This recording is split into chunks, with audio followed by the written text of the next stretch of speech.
All right, welcome aboard, folks. It is time for the Valentine's Day special. We're going to have our pop culture update as usual. We'll be talking a lot about the Super Bowl, wrapping that up, and we're going to have the Sweeney Spot as usual, and we're going to talk about some of the best rom-coms in movie history. You guys get your beverage, kick back, and hang out with us for the next couple of hours here on State of the Atmosfere. Let's fucking go! Let's fucking go.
All right, boys and girls, welcome aboard. It's time for State of the Atmosfere.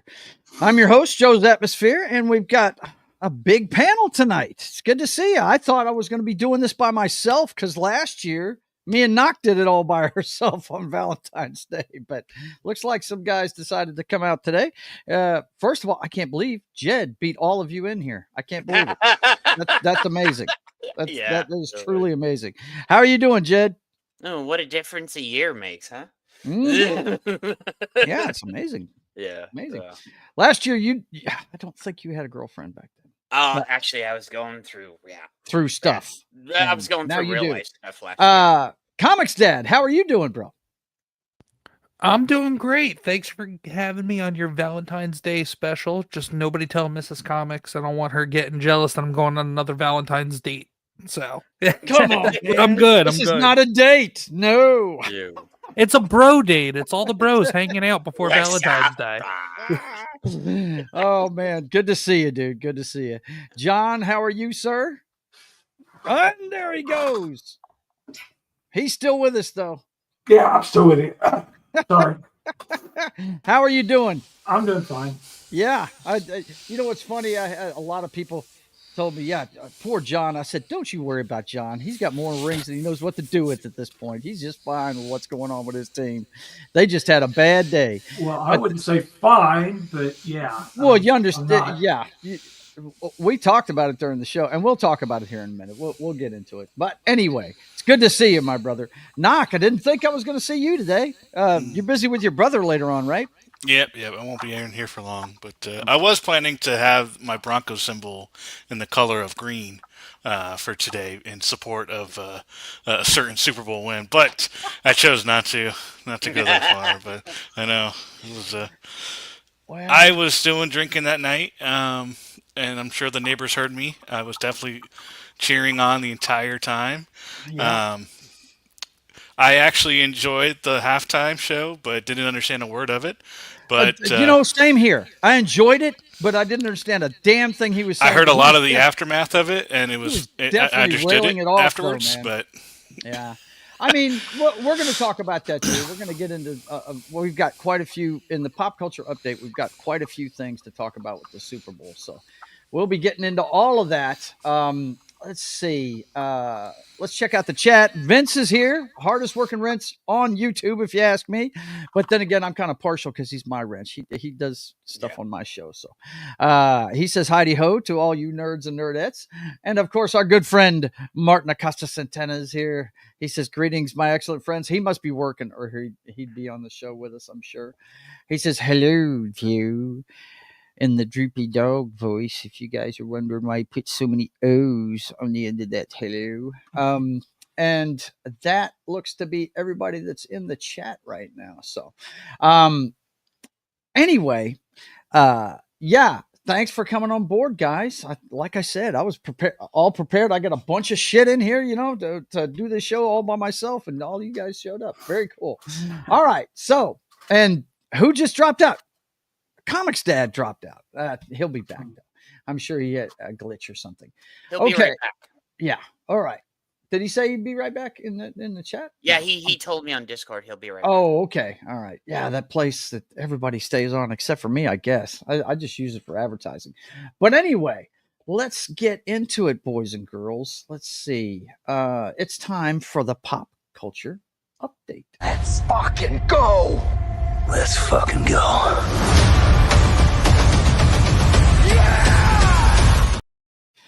And of course, we're going to start with the Super Bowl. Now, I don't have an article on the game itself, but me and John and Knock all previewed the game that morning. We can tell you all about it. We're football nuts. We watched every second of it. And as Knock said, he was cheering every moment of it. This was my expression. I was wearing my Trent Green jersey like I always do when the Chiefs are playing in the Super Bowl, because I do like the Chiefs organization. I always have. And they were the one team in the AFC West that I respected. I hated John Elway and the Denver Broncos. I hated the Raiders. I hated the San Diego Chargers, but I at least respected the Kansas City Chiefs. So I do have some Chiefs memorabilia. But this was my expression during most of the game. Shocked. Couldn't believe what was going on. Just couldn't believe it. I was like, wow, unbelievable. You know what it seemed like to me, guys? It seemed like to me that first call, when they got that first down and they called A.J. Brown for offensive pass interference, it was like that whole place was like, and it reminded me a lot of that whole game reminded me a lot of the Seahawks Broncos Super Bowl. It really did, because it was definitely a pro Philly crowd. I mean, yeah, you heard them doing the tomahawk chop occasionally at the beginning of the game, but man, when the Chiefs were on the field, it was loud. You could tell that was a pro Philly crowd. And when that penalty was called, it was almost like Philly said, okay, if they're going to be like that, we're just going to beat the shit out of them. And the route was on. It was crazy. I don't know that Kansas City could have done anything different. I don't know that they could have. Maybe run the ball a little bit more to mix it up. That's about it. That's about all they could have done, because those guys came with a great game plan. They kept Mahomes didn't get out of the pocket very much. They kept him hemmed in, and he couldn't go anywhere. Zero blitzes, 4 guys rushing, and the same thing that Brady's Tampa Bay Buccaneers did to him. And both times they got blown out. I mean, it was impressive. The most impressive, they gave the MVP to Jalen Hurts, and he had a really great game. He did. Kansas City's defense did their job. They said Jalen Hurts is going to have to beat us because Saquon was a non-factor. He never got anything. And he got a couple good catches out of the backfield, and I think he went for like 80 yards total. But I mean, that's like there it is. That's 40 yards rushing, 40 yards passing. He's been going receiving. off on everybody all year, and he was contained. It was obvious from the get-go. Unfortunately, they were expecting Jalen Hurts to not play good, and he did. He turned it over the one time where he got a little pressure. Well, that was in the face of a blitz, and he's known to do that. You know what I mean? I mean, two of his offensive linemen didn't go for anybody. They didn't touch anybody. Yeah. So it was an obvious mistake on the O-line more than anything else. Blocking scheme, but other than that, he played a perfect game. What's funny, everybody was that one to Devontae Smith, that pretty much was the nail in the coffin. Really, I mean, the 47-yard post pattern that was just beautifully thrown. When they did that, it actually reminded me, John, you'll probably remember this because you guys had an undefeated season with Trent Green, the guy I love so much, and you went into Cincinnati and played the Bengals when Peter Warrick was on that team, if you remember. And they did the same thing to you guys in that game. You had actually pulled within 7 on them, and it was late in the game, and everybody expected them to run it. And they ran a play action pass and busted you guys up for a touchdown. That's the way you do it. You hit them when they're not expecting it. And the Philly game plan was awesome, and it just seemed to me like your team was stunned by what was going on. They were stunned. They were shell shocked. It was you could tell it. Chris Jones' reaction to the drop pass by Devontae on that third down. DeAndre. Hopkins, yeah. And oh my God, wow!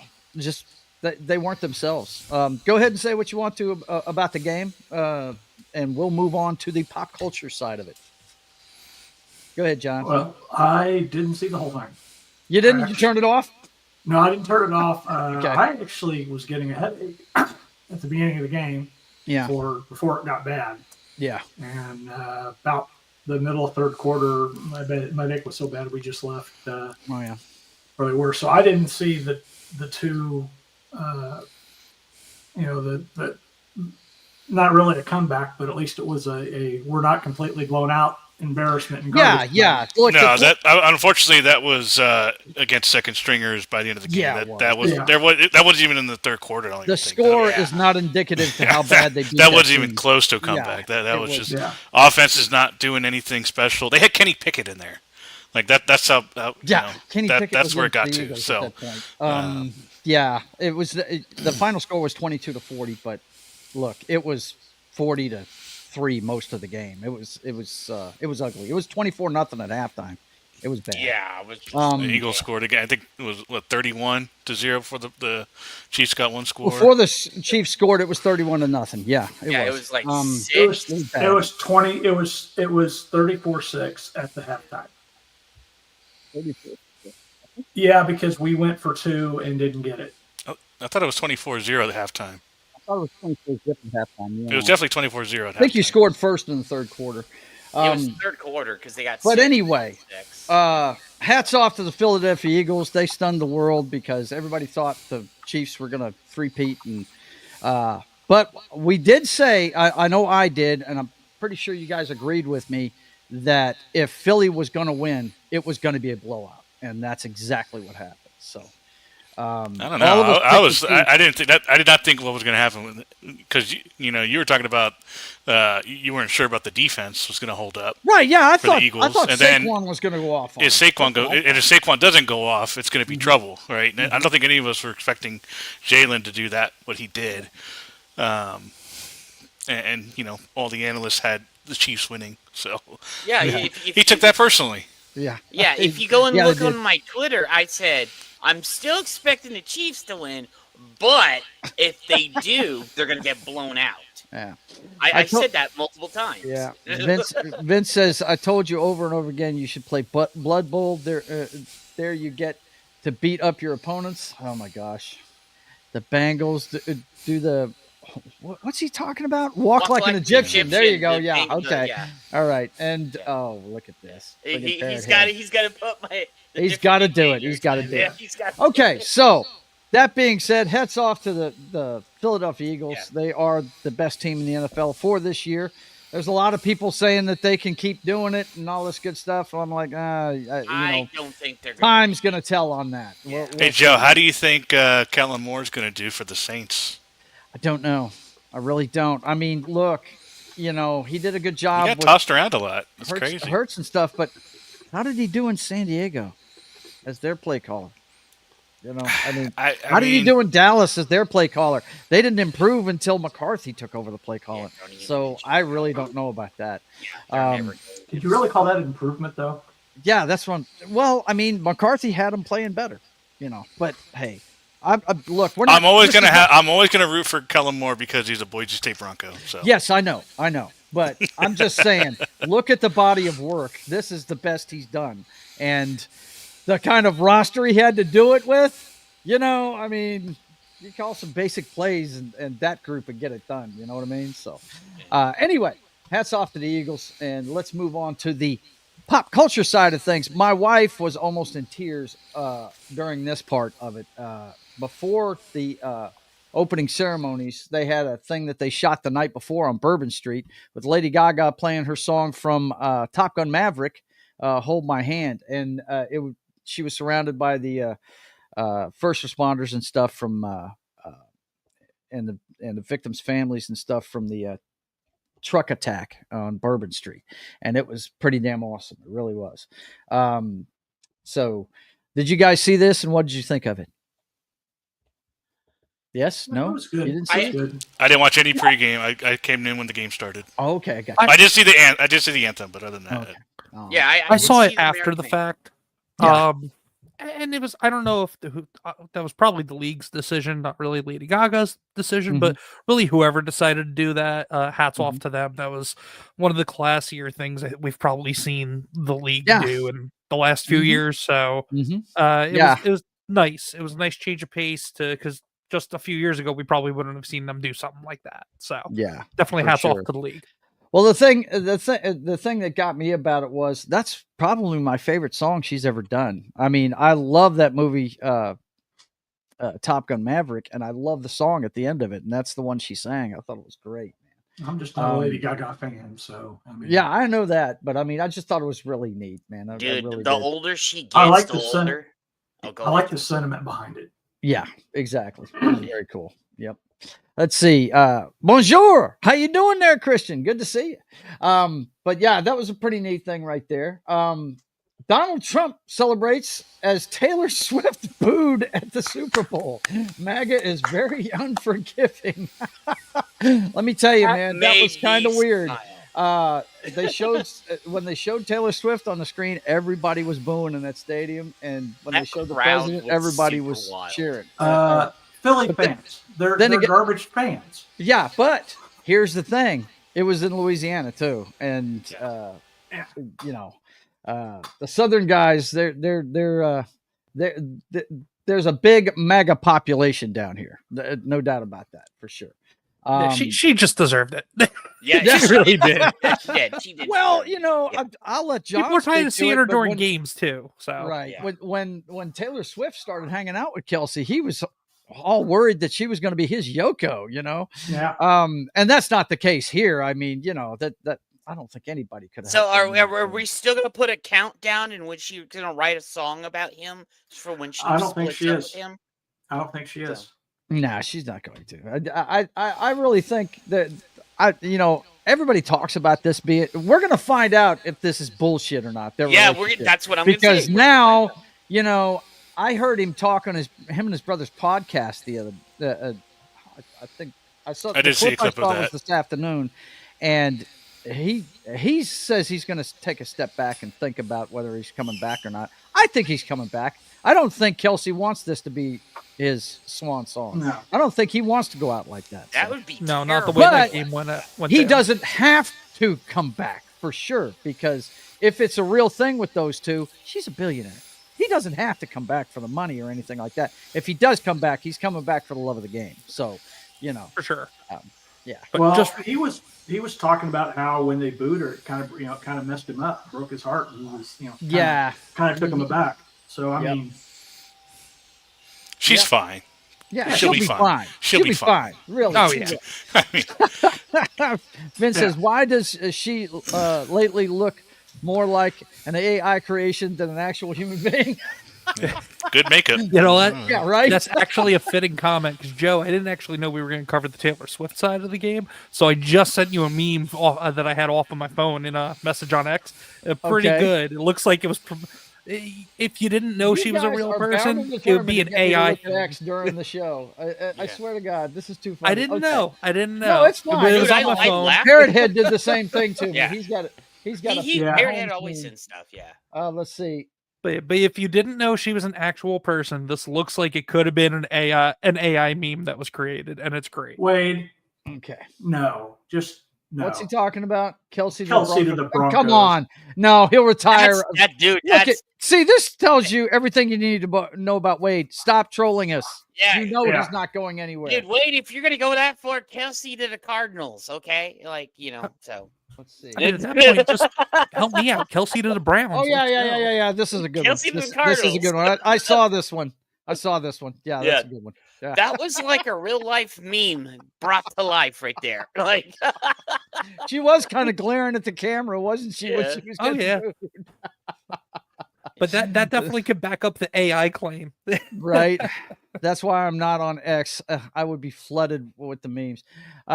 Parrot Head, I appreciate the meme, but I am not going to bust on Patrick Mahomes. No matter what happened in yesterday's game, he is still one of the greats. The fact that he got to 3 Super Bowls in a row puts him in rare air. So he's been in the AFC Championship game every year. He's been a starter. So no, I'm not busting out the memes on that dude. No, not doing it. Let's see what's next here on our Super Bowl coverage. Oh yeah, the halftime show that we alluded to. Kendrick Lamar declares game over in Drake battle with triumphant Super Bowl halftime performance. Now, to Knox's point, I didn't understand half of what he was saying. I really didn't. But he was. I was drinking, but so it didn't help. Look, man, for me, anyways. Joe, the song was just a slam on somebody else. Yeah, that's all. It says it right there, Jed. Thanks. It says it. Drake battle. Yeah, we got it. What? Oh no, just listen to me now. I didn't understand most of what he was saying, but when I listen to rap, I have to listen to it a few times to hear what they're saying. Really, I do. I always have. But little things like, let me blow this up a little bit. I saw a video on a lot of the stuff that went on in this. Like, if you look at the pendant he's wearing, it's a lowercase a, and they said that was a knock on Dre right there because he's a rumored pedophile. A minor, right? Mm-hmm. I mean, there's little things in this whole thing that were just nuts, man. But one of the ones that a lot of them talk about is having Drake's ex, Serena Williams, is out there doing the crib dance, right? Just crazy. This was definitely directed at Drake Lamar or not Drake Lamar, but Drake. And it was nuts, dude. That was crazy. But the Samuel L. Jackson thing, I just thought was dumb. I thought that was stupid. I didn't think they needed that there. You didn't like Uncle Sam? Well, Uncle Sam is cool, I guess, but no, I didn't like it. I just thought it was kind of dumb. I thought it was kind of dumb. I dug the choreography though, and all that stuff. Yeah. I liked when they were on the steps, they had the flag going there. I thought that was pretty cool. Yeah. I saw later there was videos of on the car while all the dancing was going on after his initial bit on the car. There was some guy holding a Gaza flag or something with the message. Yeah, he got arrested. I didn't put that article in here, but the dancer that did that got arrested. Because he wasn't supposed to do that. So I guess whoever put the performance on filed charges against him or something. I don't know. I'll have to find the article. But I don't like to get into politics on this thing. Well, but it's like everybody's new favorite saying, FAFO. Yeah. Yeah. They were they were really, I enjoyed it. I didn't think it was the greatest ever, though. It's not in the top 10 ever. We talked about which ones were in the top 10 last week. We did it on our show Sunday morning. And 139 million watched though. Oh yeah, watched they Super did. Bowl ever. They did, but Or halftime, excuse me. did you notice that they said I thought it was kind of funny that when the halftime show was over, they had the NFL Shield come up and it said, "Thank you for watching this presentation of the National Football League." They usually end broadcasts that way, and a lot of people tuned out after that Super Bowl halftime show, probably because the game was a blowout. But I thought that was kind of weird. By the way, I did not understand the hate over the scoreboard. I didn't get it at all. I thought it was fine. The new graphic that Fox put out. It's like, what? Why do you need all the frills? Why do you need to have boxes and all that? It was just showing the score, and the time. Like, what? People were bitching about that. It's like, come on, guys, it's a fucking scoreboard. How is it we as a society have not had a metal halftime show? Imagine Ozzy Lemmy on stage. Slasher was on there a few years ago. Yeah, they've had Aerosmith. They've come close to having. The Who's the closest they've had. Yeah, the Who is probably the closest they've done. Although I think one of the best shows they ever had was when Prince was on there. That is the best halftime show. Look, we were looking at top 10 halftime shows in history of the Prince Super Bowl, and Michael Jackson. and almost every one of them had Prince's performance. Prince and Michael Jackson was the two. I did see a video the other day of the Michael Jackson one. I told you to look it up. Is that hilarious? It was pretty funny. The producer guy was like, "Come on, Mike," because the cue was to take off his glasses for the music start, and he was sitting there for like 2 minutes and a halftime. And he moves his head. He moves his head. He moves his head. Went like this, and another minute or two go off. That was pretty funny. That was pretty And funny. the great thing about that is that at the time it was Michael Jackson. He could get away with whatever the hell he wanted at that time. It didn't matter if it was the Super Bowl or anything. Yeah. Michael Jackson doesn't wait for anybody. Everybody waited for Michael Jackson. Everybody waited for Mike. That's right. Can we ban Tim Michael now? Jackson. Martha, that's for a wrench, darling. That's for the people that helped me with the channel. So I know where I was at when Janet did that. Yeah. Oh, hey Vince, could you kick Tim for me for a minute? What did he say? What did he say? First of all, let's give him his flowers. Let's give him his flowers real quick. Hang on. I don't think John wants him to. Well, we got to do it. He's a fan of the show, and we got to do it.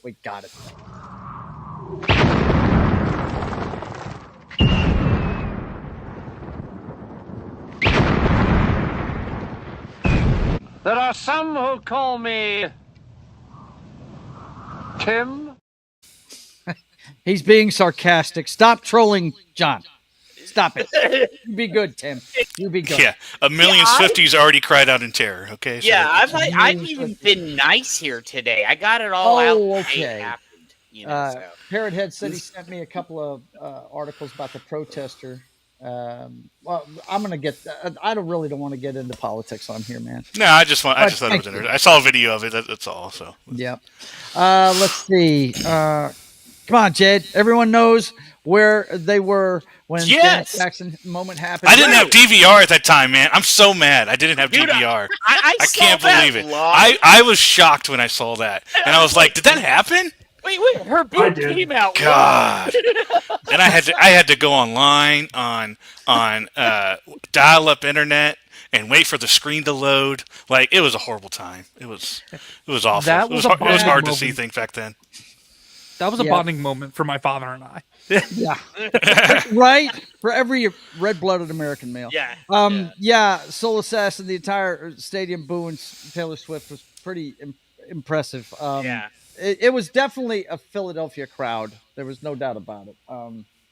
I think that's the rowdiest Super Bowl I've ever seen in a long time. Oh, no, dude. Not gonna tell you. The one up in New York for the Seahawks, it was a lot rowdier than that. Oh, I know. Much, but that's much louder. So bad that the opening play, Peyton, the center couldn't hear Peyton Manning, and it was a safety. Snapped right past him. I mean, it was bad. But it reminded me of it a lot. It really did.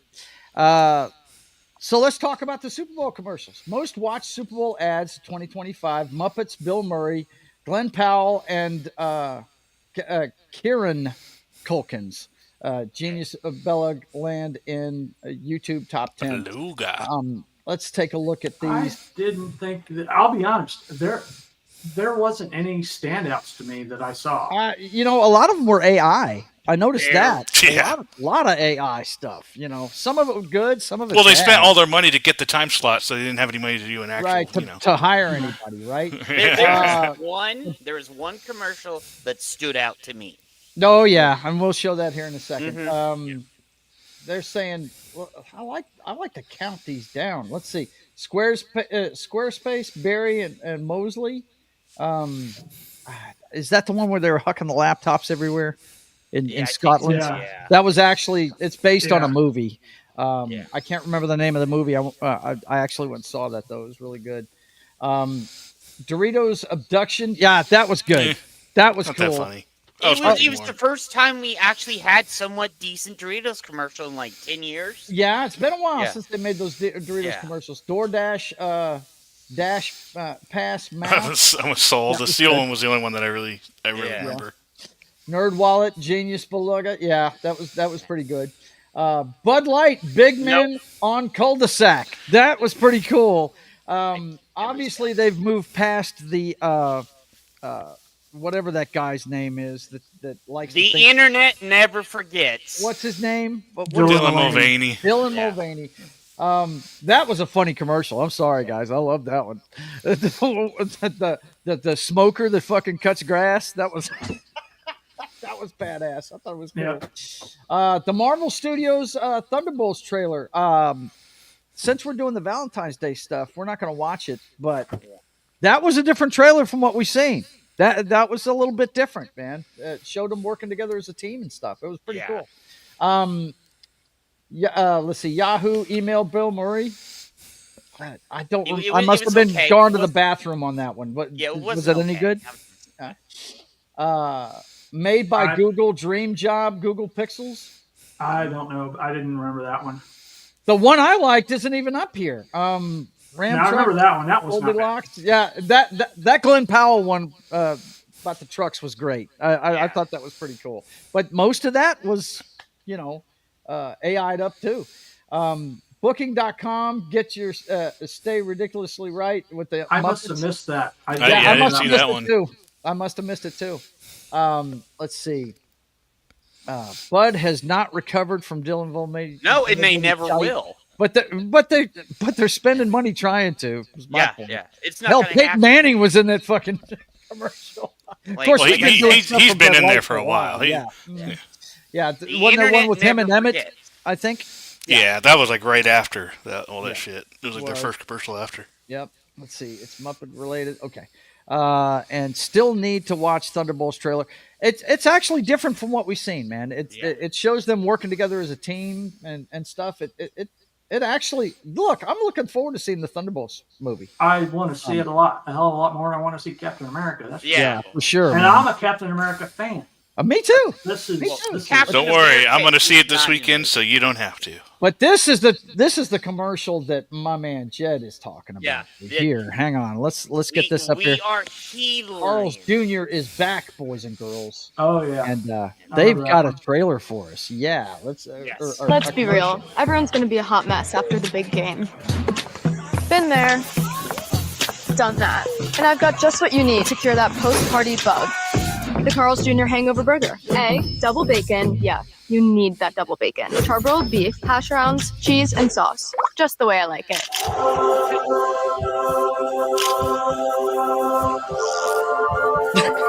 Intentional right there. And guess what? It's free the day after the big game. You just have to download the Carl's Jr. app and sign up for my rewards. So get your free hangover burger on Monday, February 10th. He'll definitely need one. Let's be real. Everyone's going to be a hot mess. Yeah, I missed that one. I was definitely going to bathroom or something. Dude. Well, I saw it a couple weeks ago, man. But, it's nice to see them back to making commercials. They have always got something dripping off the sandwich. They've always, the barbecue sauce. But man, this is now how you know America is healing. Because we got a Carl's Jr. commercial back. Yeah. I was Carl's just going to say, it's definitely, they hadn't made one in a long time. Yeah. Yeah. Let's see. New Carl's Jr. ad bringing sexy back. Somewhere in America, Jed felt a disturbance in the force. Yes, he did. Yes, He yes, found I it did. on X. Yes, Did you? Yeah. Did you see what dude? I went wild on X about this one. Yeah, that's cool, man. So yeah, we had some. The commercials. I kind of with John on that. Not a lot of them stood out to me, but it seemed to me though they saved the best ones for the second half. Did you guys get a feeling about that? Because I was definitely laughing more in the second half at the commercials than I was in the first half. So, but anyway, the next one I got here. Now this guy was all over the beginning of the Super Bowl. Actually, the Fox pregame that was on for God, what was it? 4 hours, guys. It was on damn near all day. Yeah, I thought it was like Most of it, they kept showing behind the scenes stuff of the movie I'm looking forward to, guys. You know that. I'm a big Mission Impossible fan. And it says here in the headline, Tom Cruise says he had to train himself to breathe for intense Mission Impossible 8 stunts. There were times I would pass out physically. And what he's talking about is the plane scenes he shot. He says, when you stick your face out going 120 to 130 miles an hour, you're not getting oxygen, Cruise explained. So I had to train myself how to breathe. There were times I would pass out physically. I was unable to get back into the cockpit. That's absolutely nuts, man. I'm telling you, this is more proof that Mr. Cruise has a death wish. He's gonna commit suicide by movie making. He's that's just what a he's Giga Chad to do that. Okay, well,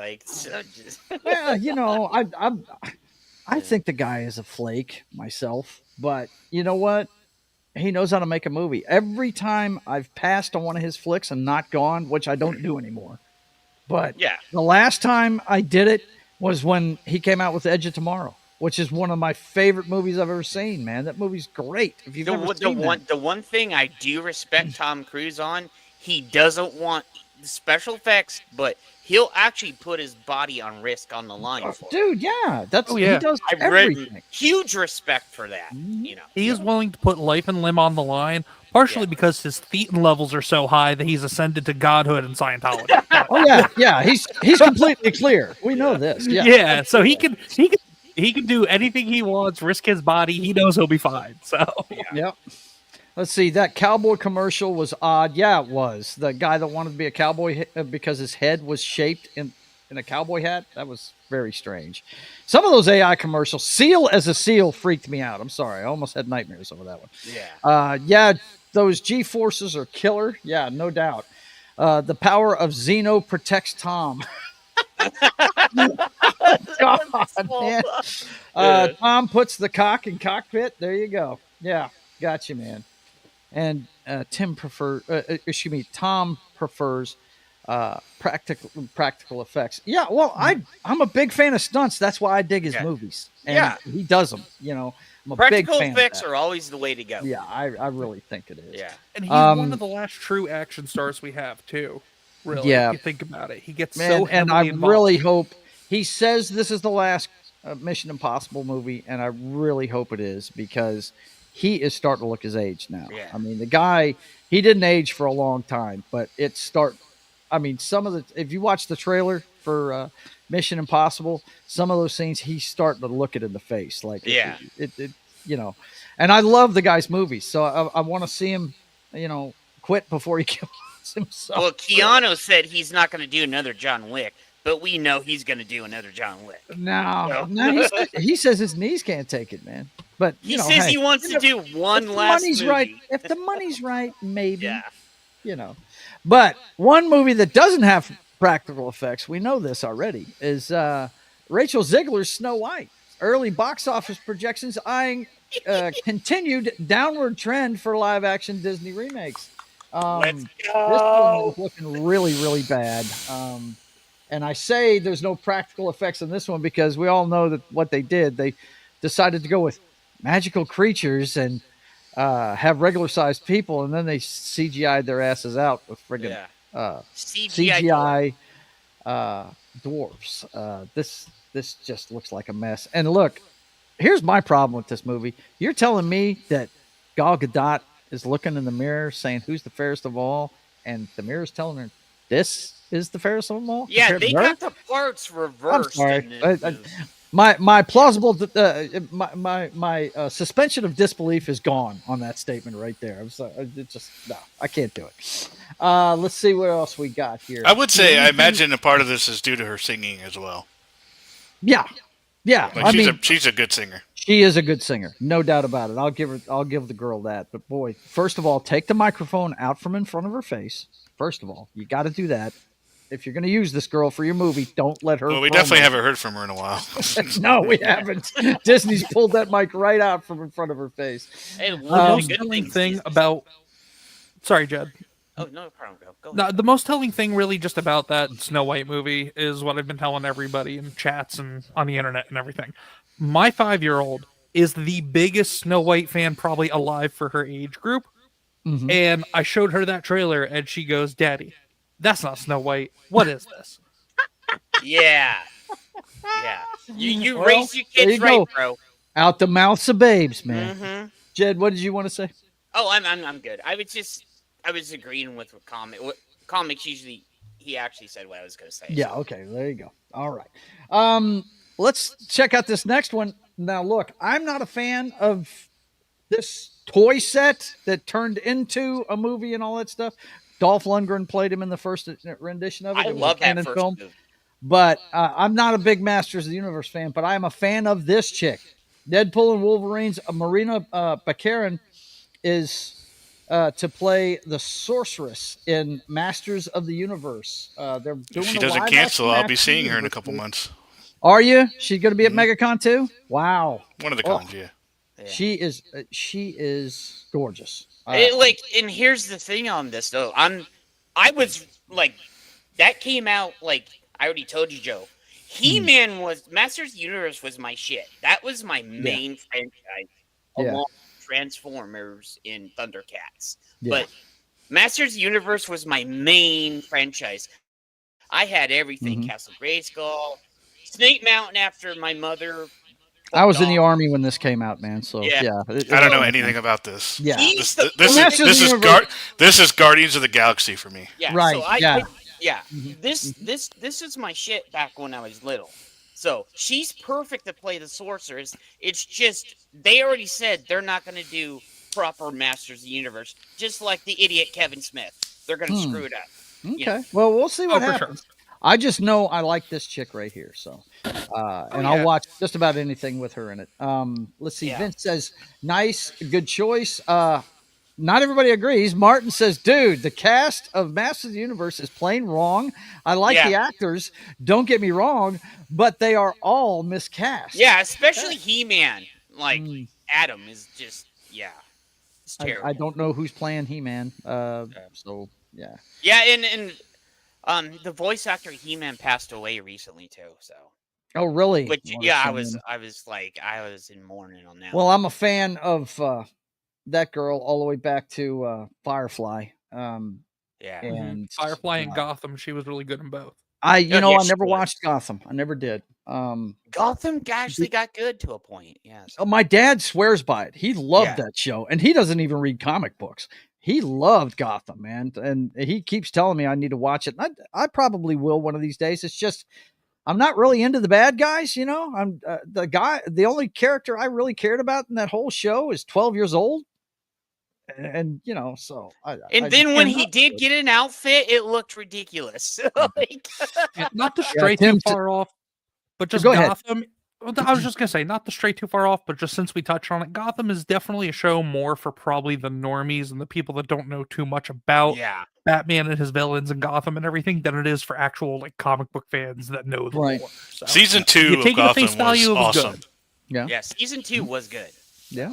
Season 2. Well, I'll check it out one of these days. It's just I never finished it though. I never got past season 3. The guy that played the Penguin in that actually had a bit role in The Walking Dead. If you remember, they actually had to fly him out to Atlanta to film the opener for, I think it's season 4, the one where they the termites, Terminus.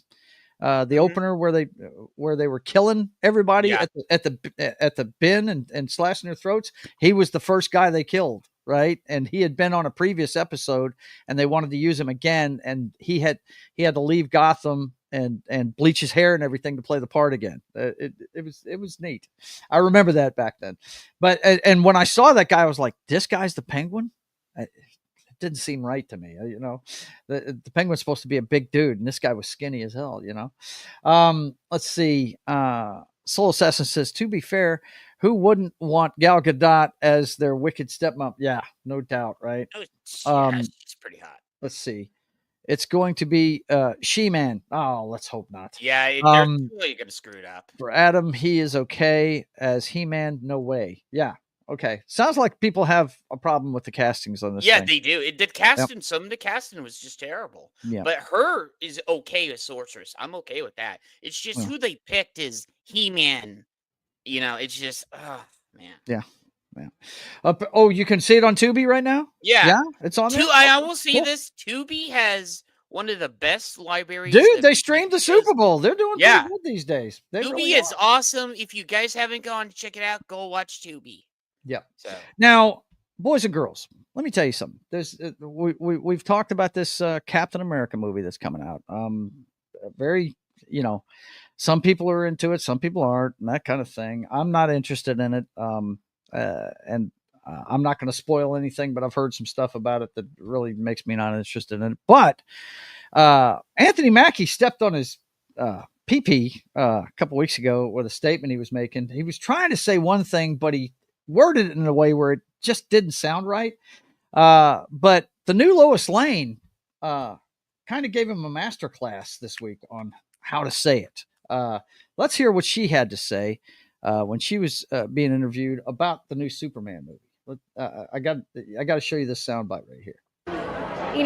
For a lot of the complaints that people have sometimes about superhero movies, at their core, they're about the goodness of people and how good we can be to each other, how the pursuit of truth and justice really are the American way, and that, courage and hope can carry us through. And so I feel like this movie really encapsulates all of that. And yeah, that's how you say that, Mr. Mackey.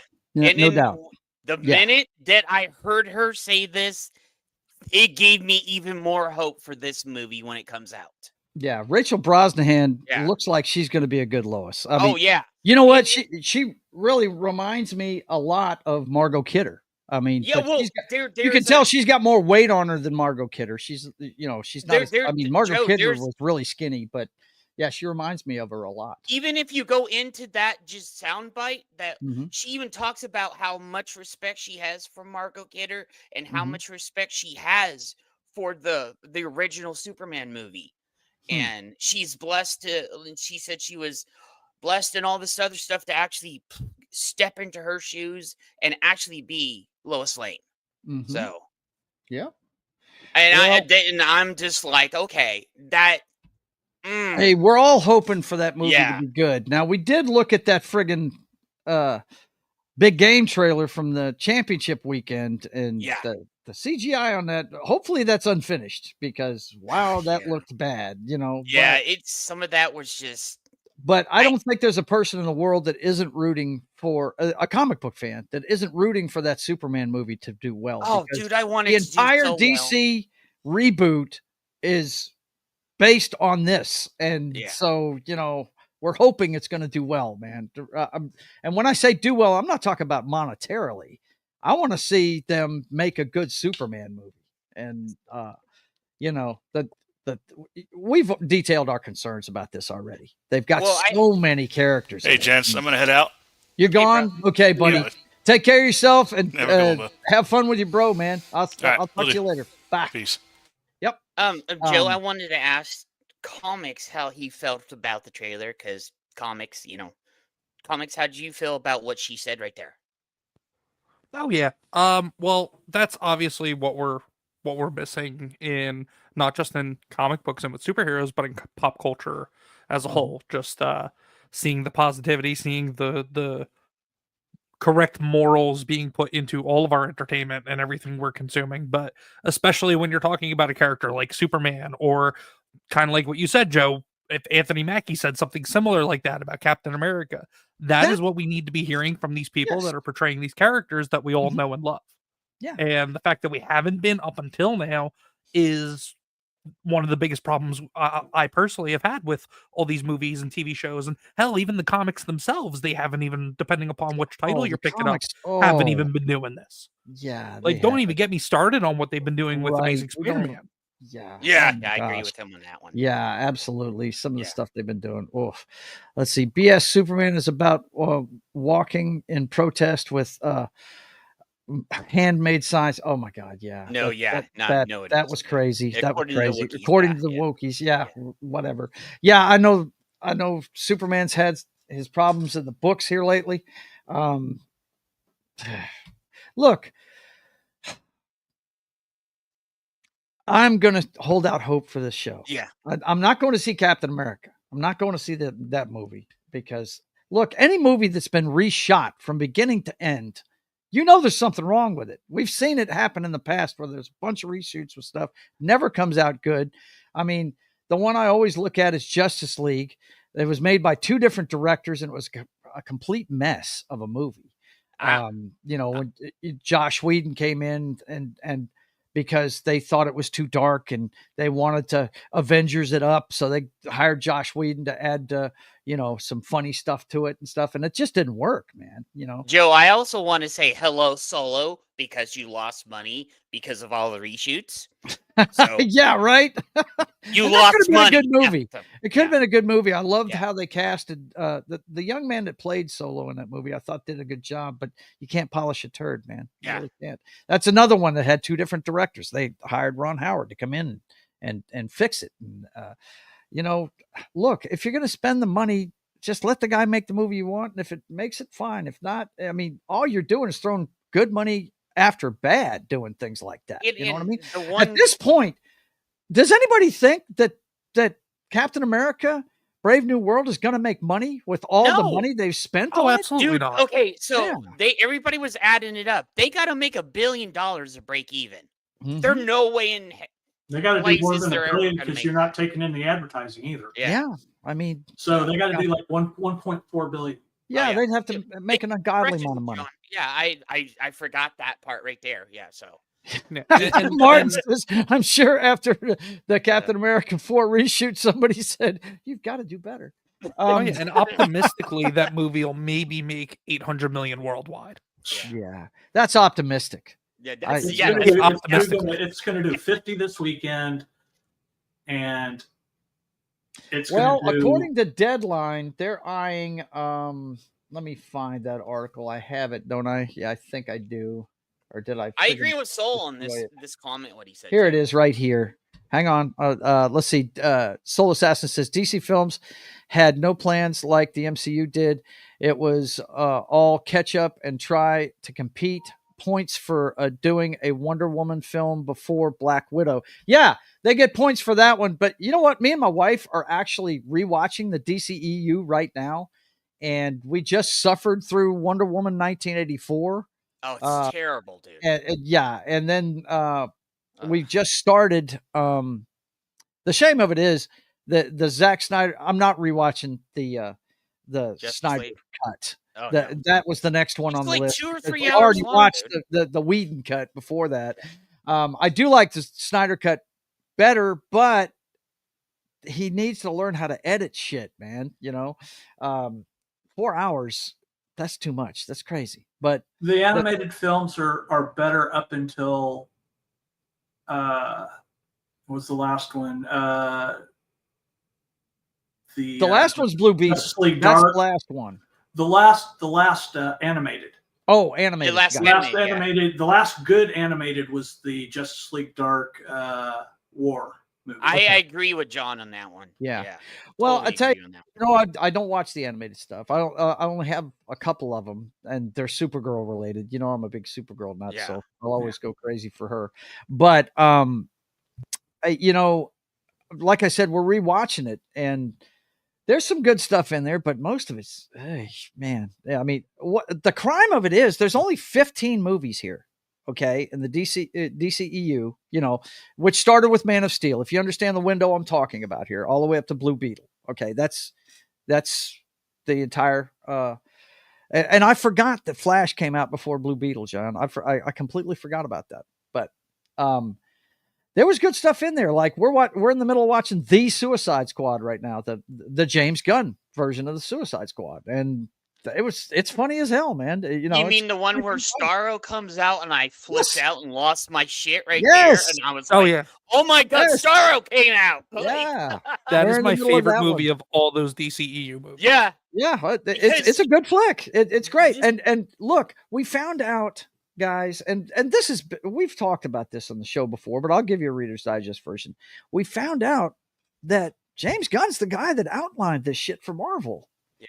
You know, he gave him the outline to do the Endgame arc, you know, the Thanos arc, the Infinity War arc, if you will. He gave him the blueprint for doing it. So these people that are just, you know, cringing at the thought of him taking over DC, I don't understand where you're thinking. The thing that makes me that worries me is the fact that he has creative control and he's shoving a lot into one movie. Well, and That's the thing that worries me about it. Another thing is, Joe, he doesn't know how to delegate sometimes. Yeah. Well, he needs to learn how to delegate more and just say, hey, I want this right here. Go check on it. Are you doing this good? Let's go to this next thing. Well, I'm going to give him the benefit of the doubt. I'm going to give him the benefit of the doubt because I have liked everything he's done so far. Yeah. So the three Guardians of the Galaxy movies, he took characters nobody cared about and made you really want to see what was going on with them. And arguably the best holiday special they've ever made, Disney as a company, was the one he did for Guardians of the Galaxy. So, you know, I mean, yeah, it's I've been playing that song all December long, and my wife loves traditional Christmas music. She hated that song by the end of the month, and the kids and I loved it. Yeah. Hey, it's great stuff. Soul Assassin, I know I'm missing out, man. I've got a whole list of stuff that when I finally retire, that's what I'm going to get to. And I keep telling Joe, I'm like, hey, the Joe, animated universe, I really want to watch the Batman animated television show. That's the one I want to watch the most. Yeah. Oh yeah, you definitely got to get to it sooner than later. You're missing out. The old school stuff is good, not the new stuff. Yeah. And apparently you can watch that on Tubi too. Let's see. Gun on a leash is good. When he's free to do what he wants, it turns out bad. Leash. Yeah. Well, he said leash. So I'm reading what he's typing. I think people are more against James Gunn for his personal life, not his film style. Look, I'm one of those guys that can separate the art from the artist. I can do that. You have to be really fucked up for me not to. Because look, Tom Cruise, I think he's a complete idiot. But you know what? He makes great movies. Sean Penn is probably the greatest actor of my lifetime. He's about the same age as me. He's totally an idiot. But I'm not going to not watch Fast Times at Ridgemont High. I'm not going to do that. You know, most of the people in Hollywood, breaking news, you know, they say water is wet. People in Hollywood are screwed up in the head. They are. Yeah. They're all. And the guy that said it best was Joe Rogan. I watched him on his podcast one day, and he said, you know, these are all people that do nothing but seek approval from people 24/7, and that's got to be nerve-wracking. That's why they're half crazy. That, you know, they're all they're doing is seeking approval for everything they do.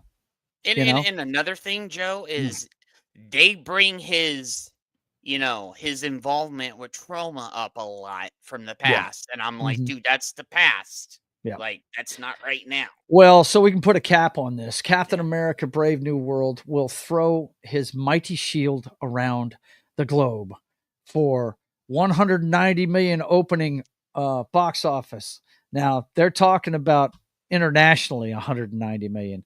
50 here, 110 international. That's my prediction. That is not good for a Marvel. No, a movie that cost $1 billion to make.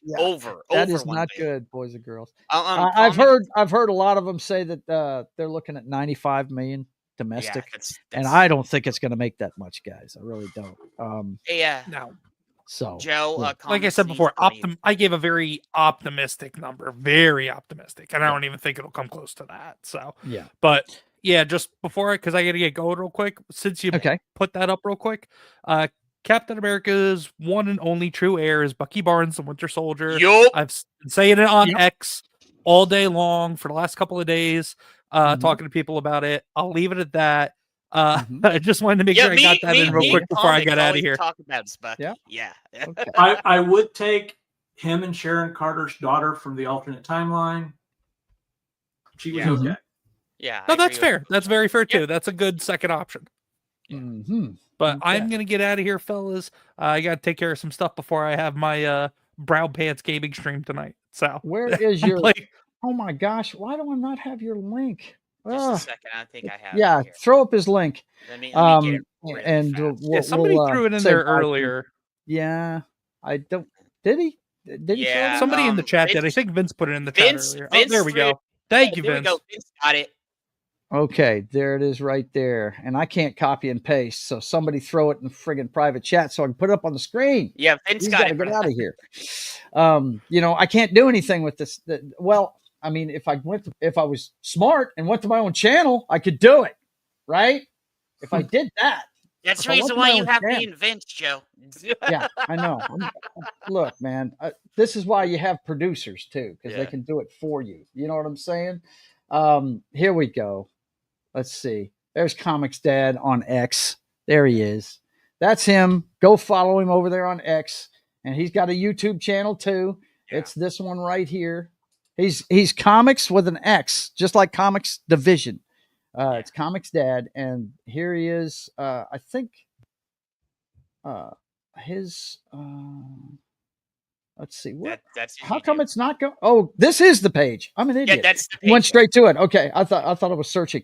Yeah, there you go, man. Dude, I'm gonna have to watch this video right here. Star Yeah, Wars. I mean, you're and- doing Star and Wars all comics. those- Nice. And all those videos is literally just me reading the books for people. I have a little commentary here and there, and I have some fun with it, but mostly it's just to share the stories with people that maybe haven't read them or got to see them before. So Yeah. that's really what the channel started off as, and now we do some gaming streams too. Yeah, that's great stuff. I appreciate you being here, buddy, and I love it when you come by. You keep coming by here and checking in with us, okay? Because I appreciate it. I'm gonna have to get in here and start watching some of this stuff because I see two back to back. That's on my radar. I have a few Star Wars comics, but that's my guy right there, buddy. That's my Oh guy. yeah, and that was Spider-Man is why over that here was next the to me very all first the time. video on the channel too. Really? Yeah. Oh yeah, that was Um, the very first one I did. I had he's my number one guy, so and that's my favorite issue. That's ever. the dude. You know it. And you would probably agree with me when I say the reason why he's the best. He's not all powerful like Superman. He's not rich and got all the toys like Batman. He has problems with women. He has problems keeping a job. He has to sneak into his apartment. So people don't know who he is, but he's still out there doing it every night. So You hit the and- nail and- on the head. he's what you and I would be if we were superheroes. Yeah. That's why he's the greatest. Yep. Okay. Well, it's good to see you and take care of You yourself, can buddy. also see, And we'll see you next time. comics over on the Archivist too. So Yep. Yeah. and I go Yeah, over once to you his get that up channel. and running again. Yeah, Yep. yeah. And you can all see me over on his channel too, because I go over his channel too. So Have a good evening, Comics Dad. have a Thanks good a night, lot, brother. guys. Time. See ya. Y'all take care. Yep, for sure. Like that guy. He's got a bright Comics future suck. on YouTube. Yes, he does. Please. But go anyway, subscribe to comics. Yeah. I don't think that projection is good for Oh no. Captain America: Brave New World. I really think that they should have stuck with the first title. You know, the first title, which was New World Order. New World Order, it made me think of the Winter Soldier. It made me think of the same kind of thing that was going on in that show, which is, you guys know this, in my opinion, the best Marvel movie they ever made. I think that one's the best. I still don't think they've made the perfect Spider-Man movie, but No Way Home was pretty good. Yeah, like no. Wait, with the No Way three of Home was them? pretty cool, but it was jangling keys. A lot of it was. Yeah, it you know. was. It's like, hey, you remember this? Hey, Yeah, but I mean, it was good. I mean, some of the stuff they I pulled off. remember. Look, the guy that really had a comeback from that was Andy Garfield. I mean, dude, yeah, they gave him his moment right there. Yeah, he got his ending to his story, right? Yeah, he got to save the girl, right? He saved MJ. I mean, if you're not a big Spider-Man fan and you didn't know what that was all about, those of us that are, we're like, yeah. Shit, I was the moment that happened, I was like, "Oh my god, they gave him his moment!" Yes, it was great. Brave World, 1984. There you go, man. Yeah. See, that was 1984, right? Yeah. Whenever they made that Wonder Woman movie, wow, did they blow the opportunity with that? Oh, yeah. They could have made something really cool with that. But what's up, brother? And I revisited it the other night, and you know what? It had some good things in it. The opening of it came right out of a friggin' Christopher Reeve Superman movie. That's what it reminded me of. But it was just they did Max Lord dirty. Yeah, they did. And Pedro Pascal, I know at the time we didn't have Pedro Pascal overdose. We weren't. I wish he would. And I was really impressed with him in that movie. I thought he did a great job, but you can't polish a turd, man. Yeah. It was just really bad. No Way Home, Too Little, Too Late. Yes, there you go, Martin. Yeah, for sure. I've always said if you want to see, and I may have to do this one of these days. I may have to do a fan edit. So that you guys can see what I'm talking about.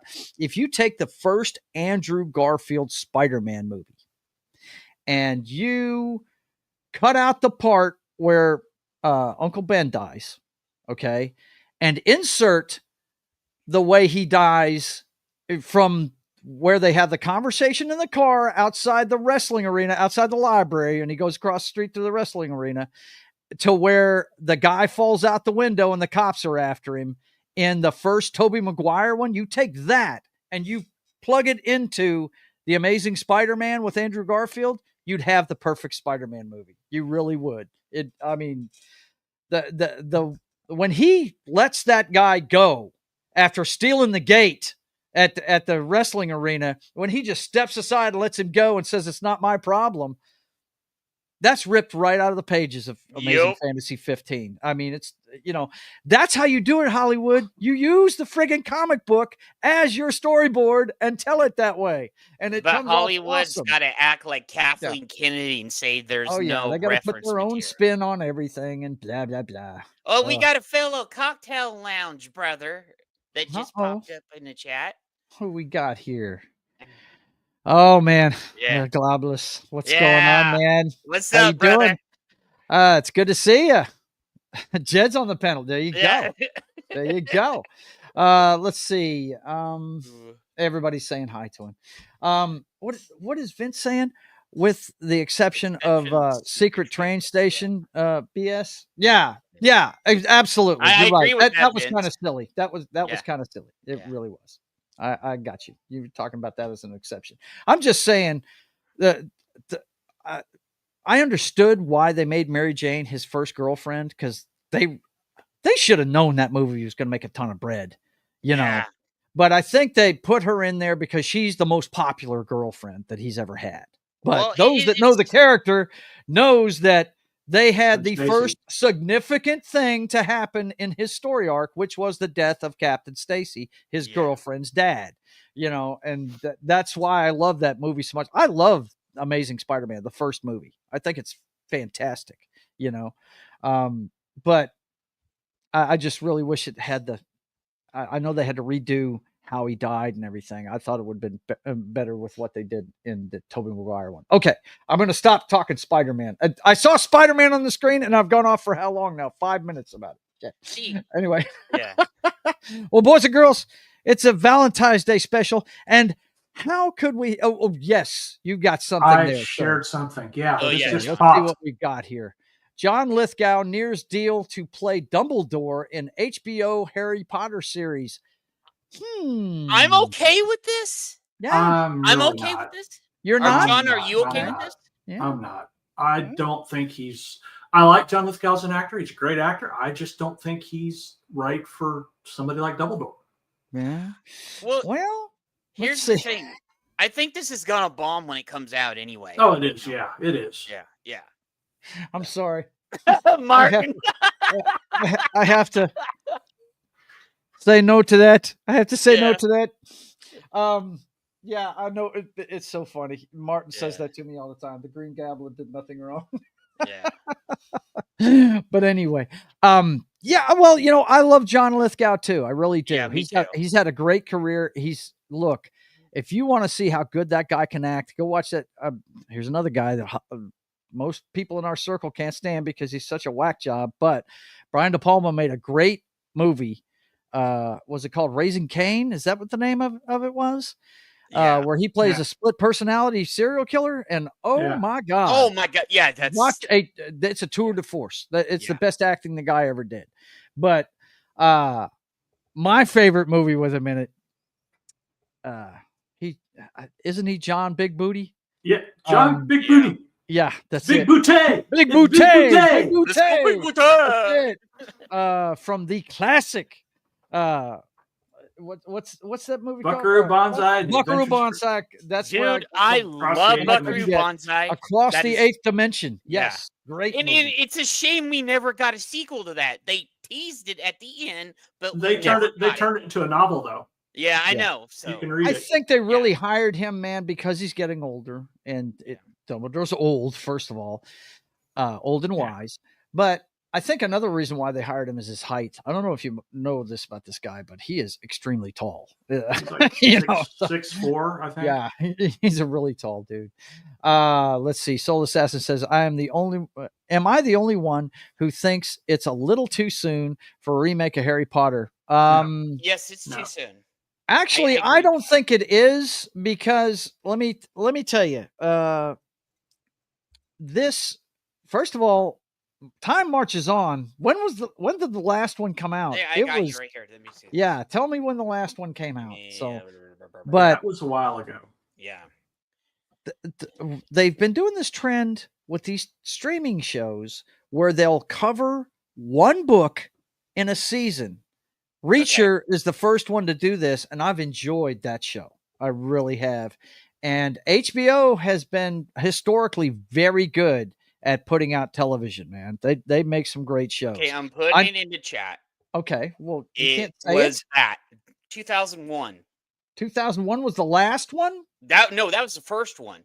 No, I want to know when the last Harry Potter movie came out, bro. Okay. The last one. The last one. Let me say it again. Last. L-A-S-T. But they've been very good at television shows. Sopranos, True Blood. Even, I heard Jeremy from Geeks and Gamers talking about the other day that, he thought that House of the Dragon was just going to be a fucking mess. And turns out to be a good show. It's been a good show. Game of Thrones, Oz. Right. They've done a great job with television. So if you're a Harry Potter fan, I think if anybody's going to do a streaming show of it, you want HBO doing it. Okay, so this is when the last one came out, 2011. 2011. Okay. Yeah. So that was 14 years ago. It's almost 15 years now. So yeah, I don't think it's too soon. Hey, Outlaw Bill, what's up, brother? What's up, man? You must be busy. You're in the thread if you want to stop by and give your opinion on stuff. Let's see. So why are you gonna cast that evil on us? But I was shocked. Not a single bad word from Dennis Leary. What are we talking about there? Amazing Spider-Man. Amazing Spider-Man. Yeah. Dennis Leary, I love though. He's one of my favorite comedians ever. I love the guy. He can fake a decent British accent. Yeah, he can.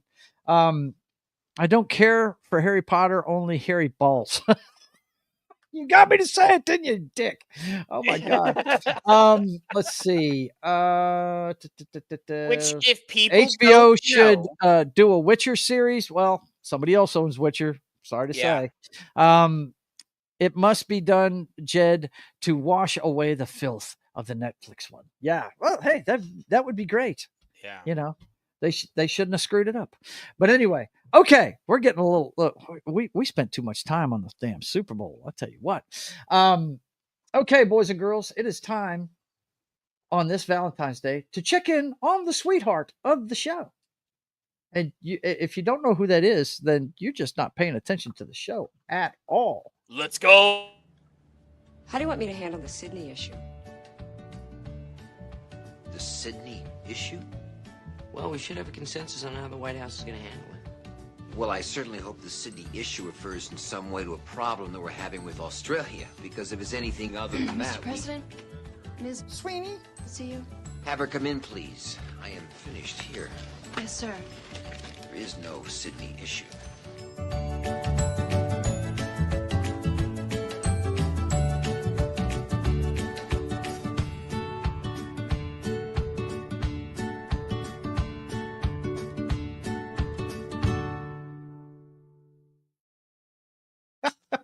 Knox said he made it back in time. Nice. Yes. Knox like, yeah. Knox doesn't want to miss the Sweeney Spot. Okay. First up, Sydney Sweeney posts behind the scenes pics of hilarious Super Bowl ad. This is on the her Instagram. And I monitor that. This is the only thing new on her Instagram. But shows the restaurant. It's the same one that they had in the original movie. She says, I had what she had, and that's when you see the commercial. Here you go. Hang on. Let me pause that real quick. I've got to run that back.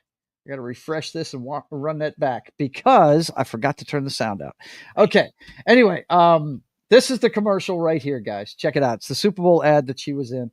It's from a movie that we're going to talk about here in a second. Place. Oh, no good? No. Oh.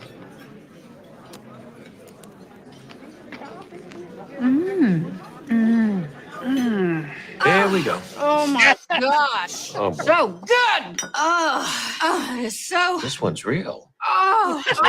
That is a sandwich. I'll have what she's having. Listen what he I says. can't believe they let us back in this place. Can't believe they let us back in this place. Yeah. Oh my That's God. awesome. That is one of the most famous scenes in any movie. Yeah, Billy Crystal looking good at his age. He's aging gracefully, I think. He looks good. And if he is getting plastic surgery done, they're not fucking his face up. Let's see. Outlaw Bill says Ghost of Girlfriends Past is a good one. A good one too. Yeah. I'll remember that one. We'll check it out here in a second, buddy. Let's see. Oof. Grandma Meg squirts her mayo. Wait. Is it like the clumpy mayo or like? Yeah, Meg Ryan, she messed up her face with plastic surgery and her career was over. She wasn't in much after that. But yeah, everybody's going crazy about this girl eating a pickle. I don't know why that is. That's just ridiculous. I guess they must be freeze framing it at a certain point, like right about here. Uners unite. Like right about here. That must be where they're freeze framing it.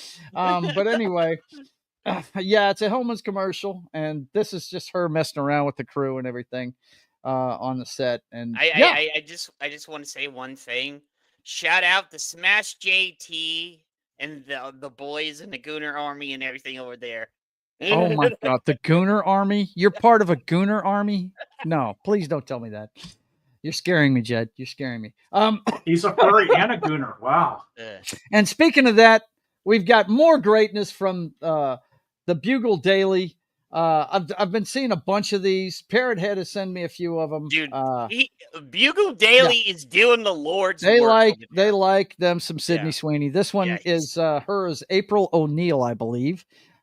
From the Teenage Mutant Ninja Turtles. So yeah, man, that's look, they did her up as Mary Jane Watson and a few others too. So, but yeah, that's it for Sydney Sweeney this week, but we're going to be talking to her about her in a second, because we're going to start the main part of the show now, where we talk about our favorite rom-coms of all time. Now, guys, believe it or not, don't mind taking their ladies to a movie as long as it's good. And some rom-coms are good. They are. I mean, the guys I think that do the best at them, Matthew McConaughey had that phase there where he was doing a bunch of them. Dude, he did some good ones actually. Yeah, yeah, he did. There's a bunch of good ones, but let's see. Oh my God, they're going crazy in this chat. Yeah. Hermeo is past her sell-by date. Didn't she cheat on Dennis Quaid? Yeah, she did. Yeah, she wasn't it the Crow, Russell Crowe? Yeah, I think it was Russell. I'm not sure. John, Weren't do you know they in about Proof that of one? Life together? I think they were in Proof of Life together, weren't they? Yeah, I have no idea. I think it was. The Bugle dude is amazing. Yeah, Yeah, he does a Bugle. great job. Awesome. Look, Sydney Sweeney for Vampirella. Fight me, Jed. No, dude, I'm okay with that, brother. I'm okay with that. Let's see. You were about to say titties. We noticed it. Yeah, no Titties. doubt. Anyway, so let's get started. I wanted to start this conversation by letting you guys know what my significant other likes for rom-com movies. And this is the list that she came up with. The first one being now this girl's been in a ton of them, and I think she's on 2 on Foxy's list. This first one she's got listed at number 5 is My Best Friend's Wedding. And if you haven't seen this movie, I recommend you get your significant other and go watch it, because it's pretty good. And it has a guy in there that I'm not sure if he's actually gay, but he plays a gay guy in the movie. And this dude could have played James Bond. He could have. Yeah, I've said when he this movie is the came out. spitting image of the character straight out of the book, and he is one of the funniest things about the whole damn movie, man. So yeah, let's see. Vince says rom-coms, time to get a drink and a snack. Well, you go, man. Because you go get your shit, brother. But anyway, this one's pretty good. It's got a young Cameron Diaz in it when she was. I'm not sure if she had made The Mask yet or not. This was 97. No, Cameron Diaz Mask was her first movie. Yeah, I know. Was it her first movie? Yeah, Mask was first time you saw her in big screen, I think, if I remember right. All right. Well, then. Am I correct on that one, John? Or? I'm not 100% sure. I'd have to check. Yeah. We'll check it out here. Let me get some of this stuff out of the way. I've got so many damn tabs open that it's starting to glitch up on me, and I don't want it to do that. Let's see. The Mask. Whoop. Helps if I could type worth of shit. The Mask came out in 94, and this is 97. This is 3 years later. So that was her first time was in Mask. Yep. But anyway, if you haven't seen this one, check it out. It's all about how our girl here, Julia Roberts, who is a really good actress. I like her. She does good stuff. She deserved the Academy Award she got for Erin Brockovich the year she won it. I was very happy for her. She's really good. And what's funny is she looks exactly like her brother, Eric Roberts, and he is an ugly dude. And you can tell they're brother and sister, but my gosh, she's gorgeous, and he looks like he was beat with the ugly stick. Yeah. But anyway, go check this one out. You'll have a ball watching her try to blow up her best friend's wedding because she's actually in love with him. Then you've got Kate and Leopold with Hugh Jackman that one's a iffy and one. Meg Ryan before she screwed up her face. Yeah, it's true. This one has a little. This one is you time travel guys will like this because Kate and Leopold get together when he comes to the future. And it's a neat movie. I was kind of bored with this one. It has its slow moments, but this does. is Foxy's list. It is not mine. But what I want you to look at is how young Hugh Jackman is. I mean, he was 1 year removed from playing Wolverine for the first time. So, he was a young dude back then. Yeah. This is 24 years ago this movie was made. So. And dude, he's still badass. Like, he's still cool. He's still cool. Okay. And then she's got Pretty Woman at number 3. Of course. You know, all the girls love this Cinderella story, right? Every woman I've ever talked to loves this movie. Yeah. So. Yeah. I don't think we need to stay on this one too much because I think everybody in the world has seen this movie at this point. It was everywhere. I've never been a big Richard Gere fan, but I think this is one of his best movies. But this guy never has been a great actor. He really hasn't. He's No pretty much gerbils were harmed in the making of this movie. no gerbils were harmed in the making of this movie. Although they probably could have been. I mean, it is involve hookers and stuff. It might have happened. But anyway, this one's basically the hooker version of Cinderella, and it's really good movie. You should check it out if you haven't seen it. I think every human being on the planet's seen it at this point. At number 2, she's got Long Shot. She loves this movie, man, with Charlize Theron and Seth Rogen. Now, I'm not a huge Seth Rogen fan, but this is a funny movie. If you've never seen this, check it out. She's running for president in this, I think, and she runs into a guy that she went to high school with, and he's a reporter, I think it is. It's been a while since I've seen this one. It came out 6 years ago, but it is extremely funny. And Seth Rogen, of course, is himself in it. He plays the stupid, fat he guy plays in the it. same guy he plays in every Same guy. He plays himself. Yeah. He's like The He's great. Rock and the other actors. Yep. Let's see. Watch Lady Hawk instead. Rucker Hauer. Rip Michelle Pfeiffer. Look, bud, I love Lady Hawk, but we're talking about romantic comedies today.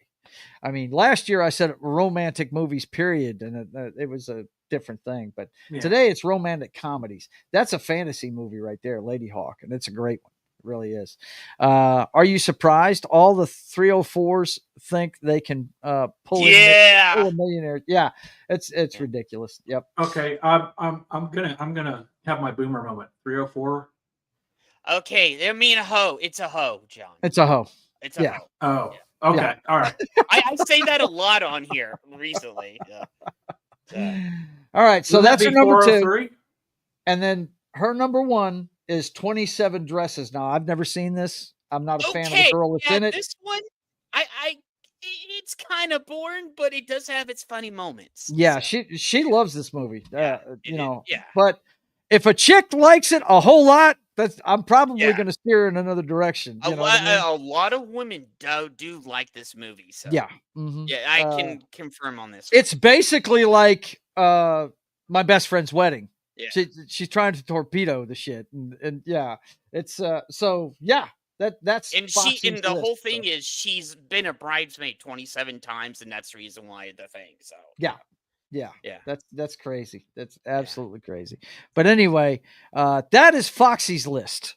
That's her favorite ones. Believe it or not, I have a list of rom-coms. I'm sure. Yeah, and I have a couple too. So okay, so what we're gonna do is we'll start with John's list. How many are on your list? Just 5. 5. Okay, so let's do this. We'll start with you, and you tell us what your number 5 is. I've got 5 as well, and Jed, we could just interject yours until you're done. How's it? Sound good? John, good. Start with your number 5. What's your number 5? My number 5 is The Wedding Singer. Bro, that's actually number 3 on my list. So we're gonna kill 2 birds with 1 stone right here. Yeah, you don't even need to share that one, man. All 3 of us picked this one. That's number 3, and He loves this movie. So. Now, let me tell you, when it comes to this one, I am not a fan of Adam Sandler. I mean, I like his stuff on Saturday Night Live better than I do his movies. It's kind of like Cheech and Chong with me. I think the album's better than the movies. You know what I mean? Yeah, the album. But, so many albums. 2 movies that I absolutely adore of his, though, man, are The Waterboy and this one. This was my favorite one until he came out with The Waterboy, and you guys know how much I love football. Oh yeah, Waterboy. But awesome. This is a great fucking movie. If any movie defines the 80s, it's this movie right here, man, because that's when it takes place. It's a period piece in the 80s, and it is fantastic, man. That the rivalry between him and the other wedding singing band, just too much, man. That movie is off the chain funny. Go ahead, John. Tell us what you like about this one? It's obviously the music. The music is great. Yeah. The chemistry between Drew Barrymore and Adam Sandler was really good. So much so that they ended up doing like 2 more movies together, didn't Yeah, they? but Something like the that, yeah. second one did good, but the third one bombed. I think Well. 51st Dates was a good one. The one Was where it? she had some kind of memory problem. That's actually my number 3 movie. So Yeah. Oh, okay. Well, we'll So- talk We'll about get it to when it. we get to it. Yeah. That's on my list. But you love the music in this. What else? I'm not a really big rom-com fan. Yeah. I mean, I've got a few, Mhm. but this one just is one of the ones that I can enjoy. I mean, it's Mm-hmm. I got you. Yep. That's cool, man. Jed, tell us what you dig about this. Dude, 80s. It has comedy. It's just everything to make you laugh, and it, dude, has like a good beginning, middle, and end, like a good movie should. You know, everything is just it's set up Mhm. perfectly. I love it. And the pacing of the movie, it's just you have the first act where, you know, everything starts off, you have the second act where, oh no, you know, and then Mhm. you have the third act where everything comes together like a Yep. perfect movie should. Yeah. It's It is. yeah. It's well done, man. Yeah, it's like I very said, well I'm done. not there, you know, there's 2 guys that everybody seems to dig, and that's, you know, Will Ferrell and Adam Sandler, and I'm just not a big fan of their stuff. But Yeah. there are certain movies, like when it comes to Will Ferrell, anybody that doesn't like Talladega Nights, there's something wrong with them, man. That movie is just Yeah. perfectly cast in every way. Let's see. Our good friend Martin Acasa Centena says, "Gotta go. My planet needs me. Don't worry, I'll be pushing the shows, man. I got the thumbnail for Monday's show, so yeah, for sure. You take it easy, brother. It's good to see you." He says, "Check WhatsApp after the show." I will, dude. I will for sure. Okay, so Jed. Okay, What- so this does fit into the romantic rom-com, but it's a Mhm. bit of a fantasy too. So, Okay. Princess Bride. That's my number 1. I was Yeah. fixing to say that fits in it. Yeah, It's absolutely. that Princess is- Go ahead and Bride. throw it, if you've got it ready to go ahead and throw it up there, John. Do you have it Go- ready? go, If yeah, not, do you I have can it, do John? it. Yeah, I've got it. Go You ahead got and it? throw up. Okay, go. Yeah. Yeah. I'm already sharing. All three of us are 2 for 2 already. Yeah. Well, no, I don't have it on my list of my top 5. Yeah. But it's a great one, no doubt. Yeah. That is a romantic comedy. Yeah. I would list it in that in Yep. that genre. It's also a fantasy movie. Some movies fall into several categories. Yeah, they do. Whereas Lady Hawk is a fantasy movie and it's a romance, but it's not a romantic comedy. There's nothing Yeah, funny this about this show. is straight up No. romantic comedy, rom-com, everything all rolled into one. It's like, you know, so. This is one of the movies I consider a perfect movie. Oh yeah, Yeah. I do consider Oh, it too. dude, yeah, they're rare. Movies Yeah. like that are rare. They are, and yeah. There's they didn't leave you wanting. You know, they laid it all out there for you. There's nothing Yep. that you wish you'd have seen. They showed you everything in this one. It's Yeah. really good. And it Awesome one. has Hang on. Awesome one says, "Happy Love Day. Impregnate your wives, y'all." Look, at our age, no, none of us want to Yeah. impregnate anyone. That's for young people. We're Yep. yeah. So and Go like ahead. I said, this has a perfect beginning, Mhm. sets up the story. You Yeah. go into the second act, we go in there, we have the trials and tribulations. Third act, final finale, we end everything and it comes up and wraps it up in a nice little bow, you know. Mhm. So Okay. so All right. Well, that's good. All of us got that one. yeah, all three of us got, you know, so Yeah. far. This next one on mine, this was actually number 5 on mine. This one is Jerry Maguire. And I think this one falls. Some people may say it's a drama, but there is so much funny shit in this Yeah, movie there is. that I classify this one as a rom-com, man. Yeah. Jerry Maguire, if you've never seen it, it's a story of a struggling sports agent that has a moral crisis and ends up losing his job and only has one athlete left that he's taken care of, and he rides that one athlete to a great career. And it's the trials and tribulations of him as he's working with his assistant, who ends up being the love of his life before it's over Show with. me the money. And it's Rachel Ziegler, or not Rachel Ziegler. I'm sorry. That's an insult to this chick. Renee Zellweger.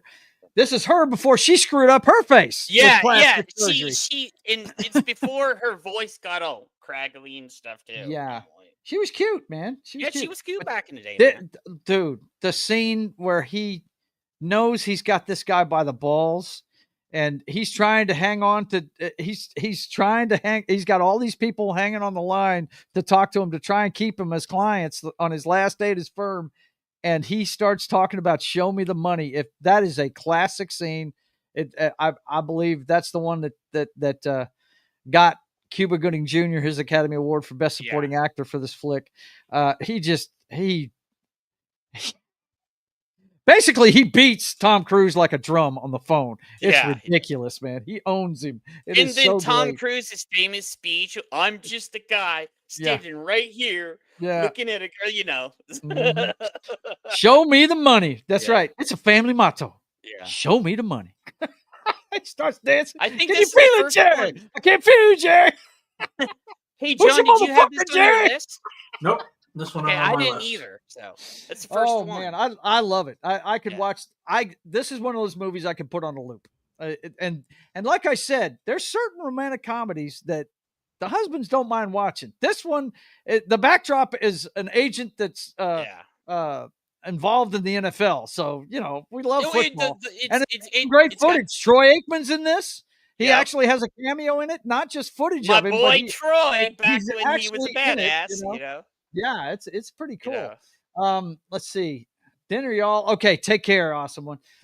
Bill says that's the most quotable rom-com, The Princess Bride. Yes, absolutely. Absolutely. My spelling sucks. Sorry, no problem, dude. You complete me. They stole that from Batman. Yeah, right. You could say that. Okay. Let's see whose turn it is. John. What you got, man? What you got? My number 4. Okay. It's 10 Things I Hate About You. 10 Things I Hate About You. I'm liking this format of us making our own list instead of going to somebody else's list. Yeah. And this one was on a lot of the lists that I looked at. I went ahead and looked at a few lists in case we wanted to use them. That's on a lot of them. Here's the thing. When this came out opening night, I went on a date to go see this with somebody. Yeah? Really? Yeah. Wow. Cool. Yeah. I have never seen this one. Yeah, I've heard about it, but I've never seen it. Yeah. It is a modern retelling of William Shakespeare's Taming of the Shrew. Yes, it is. Oh, okay. They've made several of these. They do a really good This is a job romantic comedy version of it, huh? Yeah. Very nice. Yeah. Very nice. Heath Ledger, Julia Stiles, Jordan Gordon-Levitt, all before they got big. Before they got big. Yeah. I'm going to have to watch it now, man, because I'm a big fan of everybody. I'm sorry. This is pretty much the movie that they got noticed in. Well, and I will say this, John, if you agree, this is like Breakfast Club for this generation right now. That's a stretch. No, but it kind of is. It kind of is. John Hughes movies are I know to themselves, but it's before they all got big. Well, just like go back. I'm just looking from top to bottom. Okay, Ledger, Julia Stiles, who I love. From the Bourne Identity or the Bourne movies. Let's see. I don't know that chick. Gabrielle Union. There's Larry Miller is one of the funniest motherfuckers that ever walked the earth. Yeah, that dude is funny. I love that guy. This is before they all blew up too. So. Oh man. Yeah. That's great. Well, I'm sure Larry Miller. That's probably near what year is that? That's probably near the end of his career. Yeah. Yeah. But yeah, man, dude, I'll have to check this out now. I did not know that it had all those people. One of the reasons why I still remember this because I went on a date the night this came out. So, and I will tell you, I have no John Hughes movies on there because I consider John Hughes movies their own separate. They are their own. Separate I don't have any John Hughes movies, and I don't consider them comedies. I don't. The only one that I really consider a comedy is She's Having My Baby. Yeah, that one right there was with Kevin Bacon. Yeah, Scared to death about fatherhood. That movie's funny. That movie is fucking hilarious, but it's meant to be. I think the rest of his are dramas, really, and they've got funny stuff. I would say they're all dramas too. Yeah. Mm-hmm. Okay, so that's a good one. All right, Jed, what's your next one, man? Okay, where is it? I have it set up right here. That's cool. You don't have to do it. I can look it up for you. It's no okay, yeah. My next one would be The Sweetest Thing. The hilarious movie. Yeah, I've heard of it, but I've never seen it. I don't think I've seen it either. Yeah, dude, this movie is hilarious. It was on a few of these lists too. Yeah, it's Cameron Diaz at the height of her powers. Yeah, dude, this is when she was hot as hell too. Yeah, this is. And then it has Thomas Jane in, Punisher, like Christina Applegate. It's just, it hits all the jokes are so hilarious in this one. It is one of the funniest rom-coms out there, and a lot of people haven't seen it. Some people haven't seen it. I've never seen it. I've never seen it. I've heard about it, but I've never seen it. Yeah, you and Foxy need to watch this. You guys will laugh your asses off. Well, dude, Cameron Diaz was a big crush after I saw The Mask. Big time. Yeah, she's gorgeous. The whole concept is she is this girl that every guy gets with, and she dumps every single guy she gets with until she meets Thomas Jane, and he gives her a run for her money. Wow. Okay. And that sounds cool. Then she's on this journey of, dude, I think he may be the one, and she goes and tries to find him. And that's the whole story. But I'm a lot of funny stuff happens along the way. So, that's fantastic, man. Yeah. I'm a big Cameron Diaz fan, so I'll definitely check that one out. So let's see. Vince says The Sweetest Thing is for me just a mid U2 song. Yeah. Okay. Oh man, when Vince poo-poos on stuff, he does it hard. He really does. I'm used to Vince doing it, man. Okay, John, what you got next up for us? Are we back for me? I thought we were going to be. Oh, is it my turn? Yeah. Is it my turn, this Joe. time? Yeah, your turn. Okay. Your turn. So, number 4 on my list, like I said, number 3 was Wedding Singer, but number 4, mine aren't in any order. I understand. Yeah, it's cool. I just, I prepared for the show, so I set up my own list. My number 4 is Overboard with I agree with this. Goldie Hawn and Kurt Russell. This is one of the funniest awesome damn things I've ever seen. Now, I don't know if they were married when they made this. This may be the movie that they met on. I'm not sure. Yeah, I think was it this one or Bird on a Wire? Was he in Bird on a Wire? I think it comes later. Bird on a Wire was Mel Gibson. Was that Mel Gibson? Yeah, that was Mel Gibson. Yeah. I'm pretty sure this is the first one they did together. I could be wrong about that. This was the one where they actually got together on too. Yeah, but if you've never seen this, it's a story of this guy. He's a contractor and he does some work for a rich chick, and she pisses him off. And turns out she falls off her boat, gets amnesia, and he gets hip to it, and he convinces her that she's his wife, and basically just to be the babysitter for his 5 boys. Yeah, and it's hilarious. And it's so damn funny, man. And also, really you see right here, you can go watch this on Pluto TV. You don't have to sign in or anything. Yeah, and you guys can go watch this for free. It is extremely funny, man. It's got a good cast. Edward Herrmann. Of course, I always remember him from Lost Boys, dude. I remember him from Lost Boys is awesome. But Roddy McDowell's in it. He plays the butler, and he's so good. He really is. Catherine Hellman, the mom. Just got a lot of good people in it. Oh yeah, we got a lot of Hollywood royalty in this movie for sure. But definitely, if you've never seen Overboard, go check it out. It is one of the funnier movies you'll ever see. I love that one. Yeah. Okay, what you got, John? What you got? Keeping with the amnesia theme. Okay.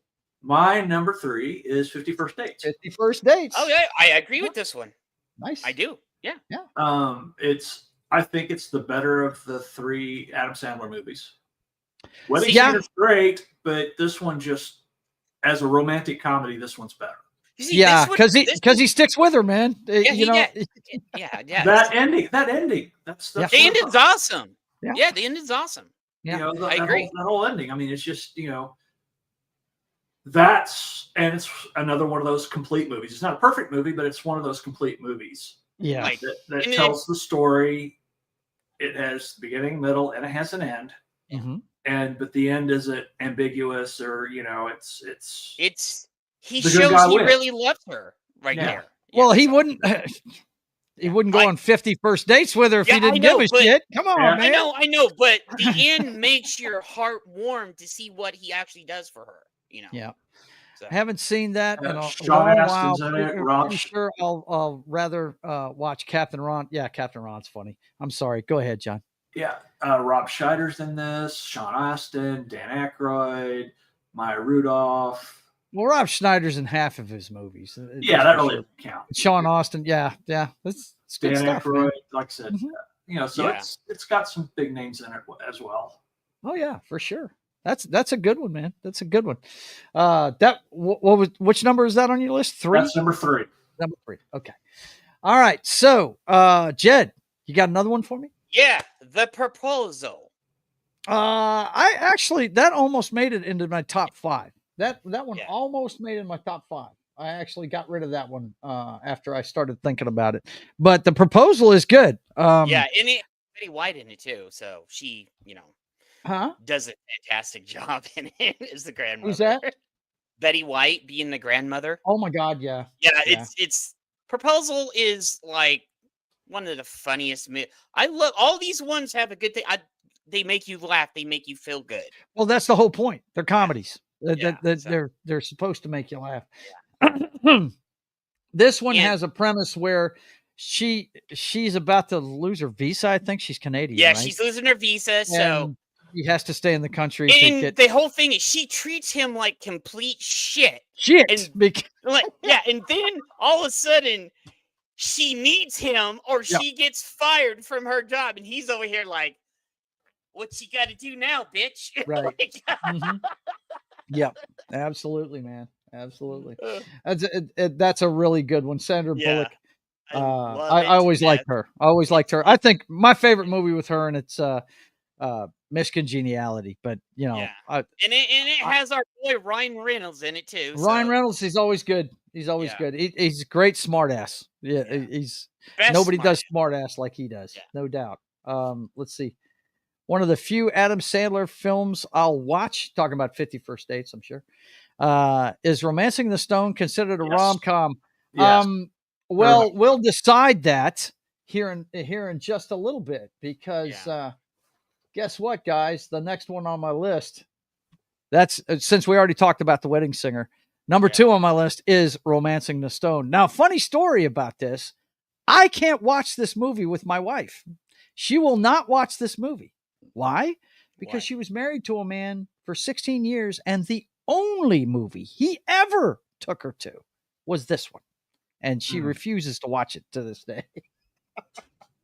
But I love this movie. Friggin' it's the better version of Argyle. Yeah, absolutely. And it has Came out a in mix 1984.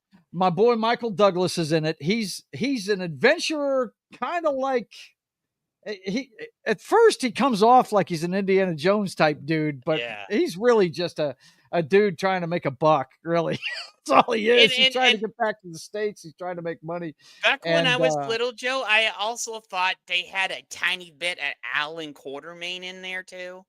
Yeah. Just a tiny bit. Yeah, a little bit. This is, some people could say this isn't a rom-com, it's more of an adventure movie, but it's got some funny shit in it. Danny DeVito and his brother are hilarious in this freaking movie. Especially when they're stuck in a jungle and she has that meltdown. Yep. Like this movie is really good. It's funny, man. It really is. What you got next for us there, John, man? Number 2. Practical Magic. Practical Magic. This is a good movie. I've seen that once. And my wife, she loves everything that has to do with magic and witches, and she thought it was a really good movie. Yeah, that's cool, man. Sandra Bullock, Nicole Kidman, the love interest are that Goran Visnik from ER, and Aidan Quinn. It's also got Stockard Channing, Diane West, Rachel Evan Wood. That's all the big names. Yeah. But Yeah. yeah, it's Like I said, I saw it once, Yeah. and you know, I tell you what, when she was young, God, what's her name? Cruise's ex-wife there, Nicole Kidman. My gosh, Yeah. she was gorgeous. Oh Good yeah, Lord. Nicole Crazy Kidman's hot. how pretty She was she was. hot as shit. And she in this. plays the bad girl in this one, man. Yeah, she she really does. To the nth, actually. Yeah. She really Well, does. Vince, Sander did a lot of good movies back in the day, man. So Yeah, like, absolutely. But yeah, I tell you, the guy I really like there, the guy pictured there, Quinn. I've always enjoyed his stuff. Matter of fact, one of the movies, one of these days, guys, I'm gonna have to do either watch alongs or I'm gonna have to start doing videos on just movies that you don't see much anymore. And there's a teen movie out there called Reckless with him and Daryl Hannah. And it's one of my favorite movies I've ever seen. He's got a shit alcoholic father, and his life is really garbage. And he meets this girl in school, and he's really antisocial. And you'd have to see it. It's really good. It's about a guy that just does not get along with society, and he ends up falling in love, and it's pretty cool, man. It's really good stuff. But yeah, Practical Magic is a good rom-com. I like that one. Yeah, That's really cool. Jed, what you got next, man? okay, I have the 40-year-old virgin. The 40-year-old. Yep. Love this movie. It's hilarious. And it is a rom-com because all the shit he has to go Oh through. man, come on. Of course it's a rom-com. Dude. It's just, you think more comedy with this one because of the title and the poster and everything. But yeah, I get where you're coming from. Yeah, on this dude, one. it's hilarious. And it has all the boys in there when they see. I even like Seth Rogen in this one because he actually plays a funny fucking character. Paul Rudd's in it. Oh my god. Yeah, Paul Rudd. This They is a have good all cast. the boys in it. Yep. So absolutely. it's a Elizabeth hilarious Banks. movie. Elizabeth Banks. Jane Lynch. It's Yep. Kat. They have Kat Dennings in it. Big old booba girl herself. Yep. Before she got really famous. Like hilarious movie. Steve Carell. This is one of the first solo movies he made after. I know you guys remember when Bruce Almighty came out. Yeah. Everybody found out who that guy was, and of course he did his run on The Office and everything, but my gosh, man. This movie has so many quotable lines from this movie. It's unreal. Yeah. I'll be honest. I'm not really a big Steve Carell fan. So. Yeah. I love him. I think he's one of the funniest. I call him like a straight man, comedian kind of thing. He's trying to be the straight guy half the time. Have you seen It Could Happen to You? Yes, I have. That's a pretty good one. Yeah. Oh, what a surprise. Seth Rogen as a stoner dude. Yeah. Well, he's actually he plays the same guy in every movie. He does. But in this one, he's actually likable. And he's not as big an asshole in this one. Yep, for sure. So. Okay, so that's your turn. Last one. Yeah, we all have one more pick. That's it. Right. Mine's already been. Oh, okay. Yeah. And my number one is, I think you guys know what it is because we got a clip from this movie every week. It's how we announce Sydney Sweeney. Yeah. The American President. That is my favorite romantic comedy of all time. I love this movie. I could watch it on a loop. And what's funny is some people won't watch this movie because it's about a liberal White House. But if you're a fan of The West Wing, this is the prequel to The West Wing. Aaron Sorkin wrote this, and he also created The West Wing show. Martin Sheen is the only character that is, well, I say actor that's in both of them, but I lie about that because there's actually a couple more that actually ended up on The West Wing. But in this one, he plays the chief of staff, and of course, on The West Wing, he plays the president. But man, what a cast! You got Michael Douglas, who look, I'll watch anything that guy does. I think he's amazing. Annette Bening, who is the longtime wife of Warren Beatty, and she's absolutely beautiful. I love her. Martin Sheen, Michael J. Fox. Now, if you watch this movie closely, you can actually see he was starting to get Parkinson's in this film. You can actually see it. But he has a part in this movie where he goes off on the president, and it's one of the greatest scenes you'll ever see in a movie, because Martin Sheen gets on him for they're in a high tension moment, and Martin Sheen looks at him and says, "All right, that's enough." And he says, "Oh no, it's not." He said, "That's my president, and in this country, I'm a citizen. I'm supposed to question what he's doing." And he goes off on him. You know what I mean? It's, he said, "But you understand that better than anybody, Mr. President, because you love this country more than anybody I've ever known." And it's a great movie. If you're patriotic, it's a great film to watch. He says something in his final speech at the end of it about gun control and going and grabbing guns. Yeah. But the themes of the movie is what I like. The spiel he does at the end of it's really good about freedom. Isn't free, and it's going to put up a fight, and you're going to have to want it bad, that kind of thing. It's a great scene at the end of the movie. This is my number one favorite rom-com of all time. If you've never seen it, put the politics aside and watch the movie. It is fantastic. It is really, really good. It's about a widowed president that's trying to date. It's a good movie. Yeah. Joe, I have one more. Okay. What you got, man? So we're going to go out on a good note with our girl, Anyone But You. Oh, man. Yeah. Okay. I don't think that's one of the greatest ones, but hey, no, if you do, that's cool. It's one of my favorites. I'm good with it. Let's see. Anyone But You. All I had to do was type in anyone. Look at that. Bam. There she is. I do like the poster. Yeah, that's for sure. The poster's awesome. The poster is awesome. The movie. No doubt. So there it is. If you guys haven't gone to go see this, see it. It's funny. It has our Glenn Powell, which we all love.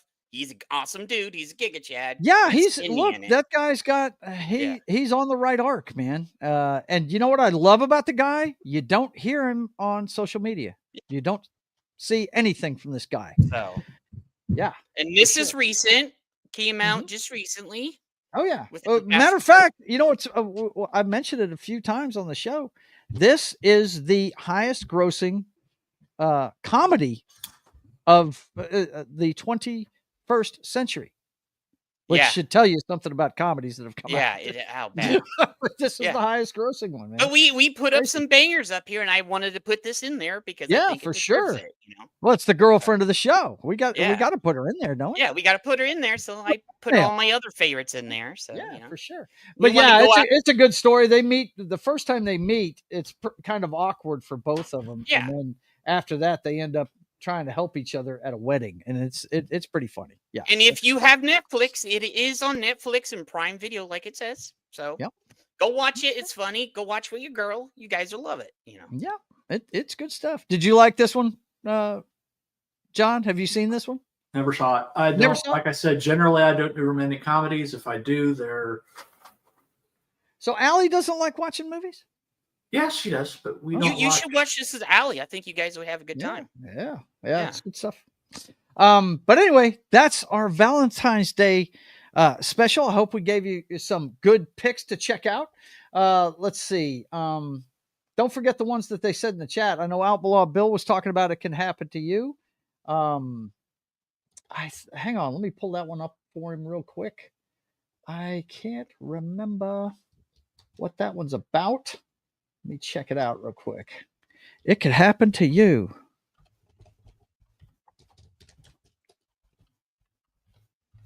Let's see what that one's all about and who's in it. If I could get the damn rating thing to get off of my screen. Everything I just typed didn't go in because there was a rating thing went on there. Oh my God, yes, I've seen this movie. Jesus. Yeah, this is Life Imitating Art, because I think this actually happened in real life. I think it was based on a true story. This is Nicolas Cage and Bridget Fonda, who we don't see anymore. Well, you don't. There's a reason why you don't see her anymore. Have you seen what that chick looks like now? I haven't seen her in years, dude. She's gained about 100 pounds. It's she let herself go, no doubt about it. Blast from the Past, Outlaw Bill says. Also a good movie. Yeah, that's a good movie. Yep. Let's see. And Vince is talking about Stardust. Claire I've Danes, never seen that. Michelle Yeah. Pfeiffer and Charlie Cox. Vince, I got a feeling loves fantasy movies, man, because that's another one that I'd consider a fantasy movie. I don't think that's really a rom-com, as you'd say, but maybe we're gonna have to do the romantic movies next time, and the romances like we did last year. But yeah, it could happen to me. This is the story of a cop that decides he's going to split his lottery ticket with a waitress that he sees, and all of a sudden he wins the lottery, and it caused a lot of problems. Matter of fact, I told you we're revisiting the DCEU, right? His girlfriend in this movie, or is it his wife? I don't remember.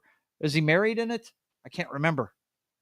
But she's in that. She's in Harley Quinn. We actually sat there and watched that Harley Quinn movie. Rosie Perez. Rosie Perez. Yeah. I can't. You never hear. Yeah, from they're her. married. Yeah, that's his wife in this movie. Yeah, and she gets all jealous of this one right here because she doesn't want to give up half the lottery winnings, right?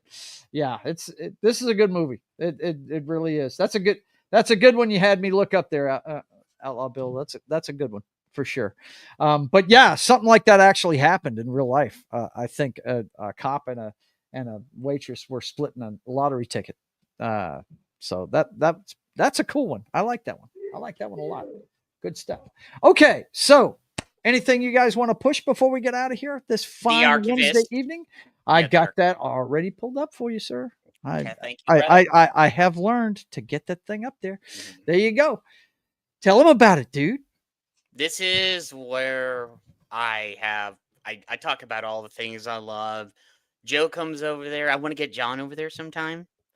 And we have comics. We have 70s. We have a bunch of people that come over there all the time. I try Pablo. There's so many people, but we talk about all the good things we love, like classic Doctor Who, some of the new Who, up to Capaldi, Star Trek, up to a certain point, Star Wars, everything, comics, video games. You see Knights of the Old Republic up there, Howard, the Prisoner. We have Fantastic Four, everything. We talk about all the cool stuff that we want to pass down to the next generation because the archivist is putting it on so you can save it so the next generations can see it. You're archiving it. And appreciate it, man. Yeah, for sure. Yeah.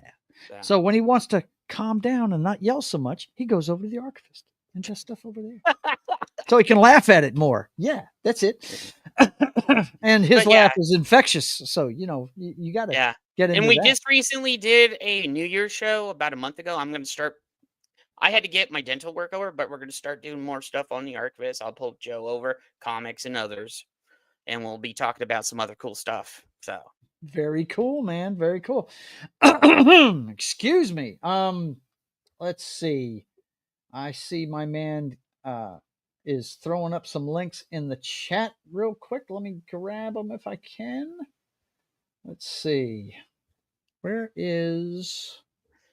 And one of the best ways you can find out about things, go on X, follow me on X.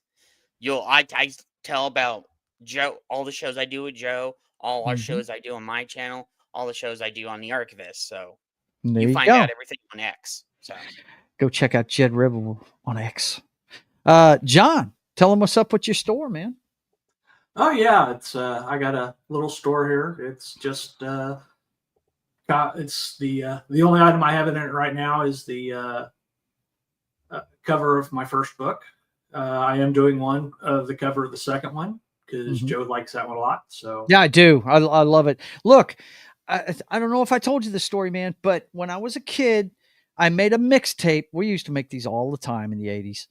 And yeah, I used to make mixtapes. A buddy of mine and I sat down and we put together a heavy metal mixtape for him, and I named it The Hellion. And the picture I drew on the cassette, I've been drawing since I was 8 years old. Yeah. I drew a cassette cover. It was a picture from one of Walt Simonson's Thor comics, and he was spinning the hammer, standing on a friggin' cliff, and a dragon was wrapped around the fucking cliff, He was doing battle with a dragon, and his cloak was all tattered and shit. You could tell they'd been fighting, man. His shit was all torn up and stuff. And all I did was recreate that Walt Simonson panel from that comic book, and we named it the Hellion. And Thor comics have always been one of my favorites outside of Spider-Man because Walt Simonson, God love him, I wrote a letter to him one time, and he actually sent me a copy of one of the panels he had drawn for Battlestar Galactica when he was doing that book when it first came out. Nice. So he actually answered a letter that I wrote him and sent a picture back to me and stuff. So I've always dug his stuff. And so when he did his run on Thor, I definitely read those. And that's some of the, what's his name? His last name's Bill. It's Beta Ray Bill. The Beta Ray Bill issues. He did a lot of that. Yeah. Yeah. So anyway, I'm sorry to go off on that tangent, but go ahead. Yes. Oh, Thor is on the cover of his other book. So yeah. Well, because it's about Thor. The second book's about Thor. It's a novella. It's not like a full. It's not as big as this one because that one's huge. Yeah. My first book is if I'm anything, I'm verbose. So yeah. Gotcha. So in fact, I'm going to have to split the second novel into 2 parts because it's just way too long already. There you go. Well, when you make the stuff for the novella, I'm going to get one of those coffee mugs, bro, because I love the coffee mugs, bro. I'm going to get one of those. So you get that going, man. All right. But anyway,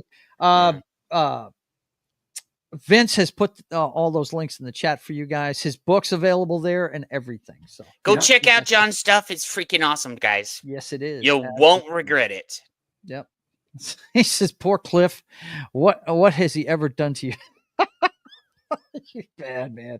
Let's see. What the fuck? Cliff Averill was in Stardust? Henry Cavill.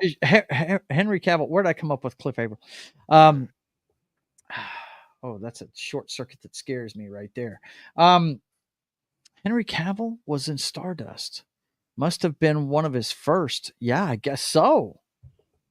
Wow. That's crazy. Hope you do him justice and make him a redhead. Well, I don't know. We'll see.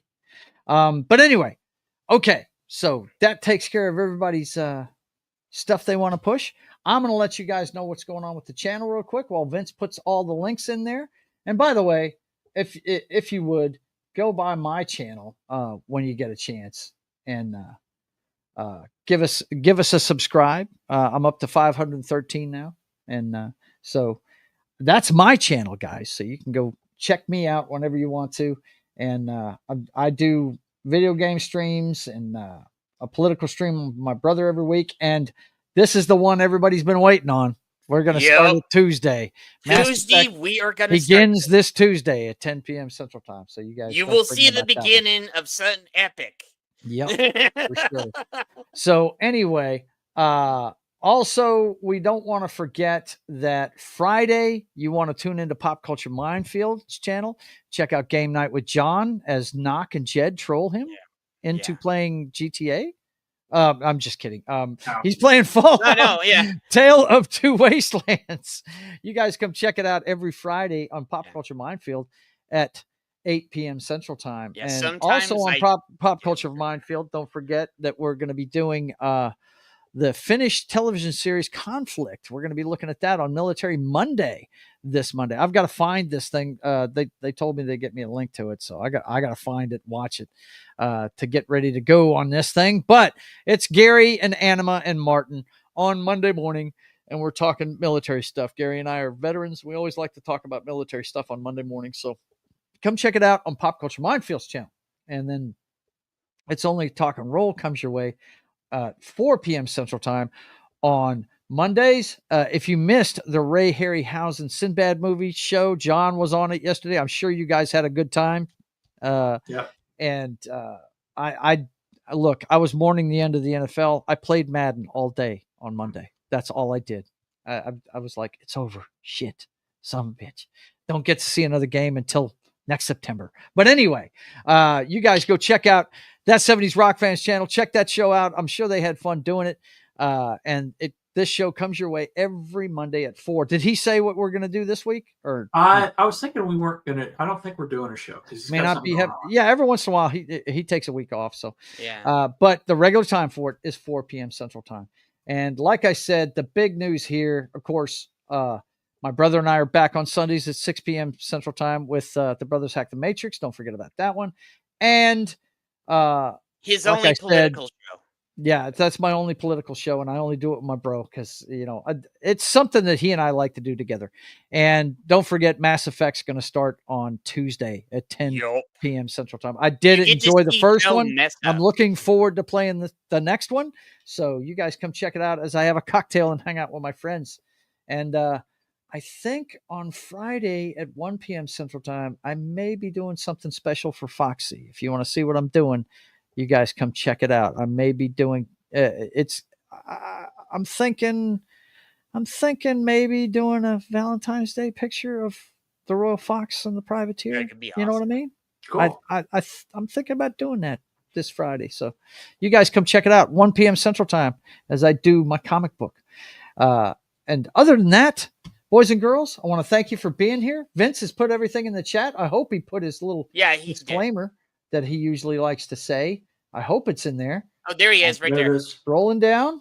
Yeah, see, he's got it ready to go copy and paste. Dude, he's got it copy and pasted. Yeah. Cheerio, guys and gals. See you next time. And stay nerdy, everybody. And have yourself a good night. And you know what I'm going to tell you. I want you guys to... man, first of all, love each other. We need that more than anything. Be good to your neighbor, all that good stuff. You don't necessarily have to love them, but you don't have to hate them either. Yeah. And until we see you again, I want you guys to keep on keeping on. God bless.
And don't forget, boys and girls, whether you like them small. Oh my gosh, did I lose my stuff? Medium or large. Titty Tuesday continues into Wednesday, every Wednesday, boys and girls. Don't forget it. We'll see you next time. You guys take it easy.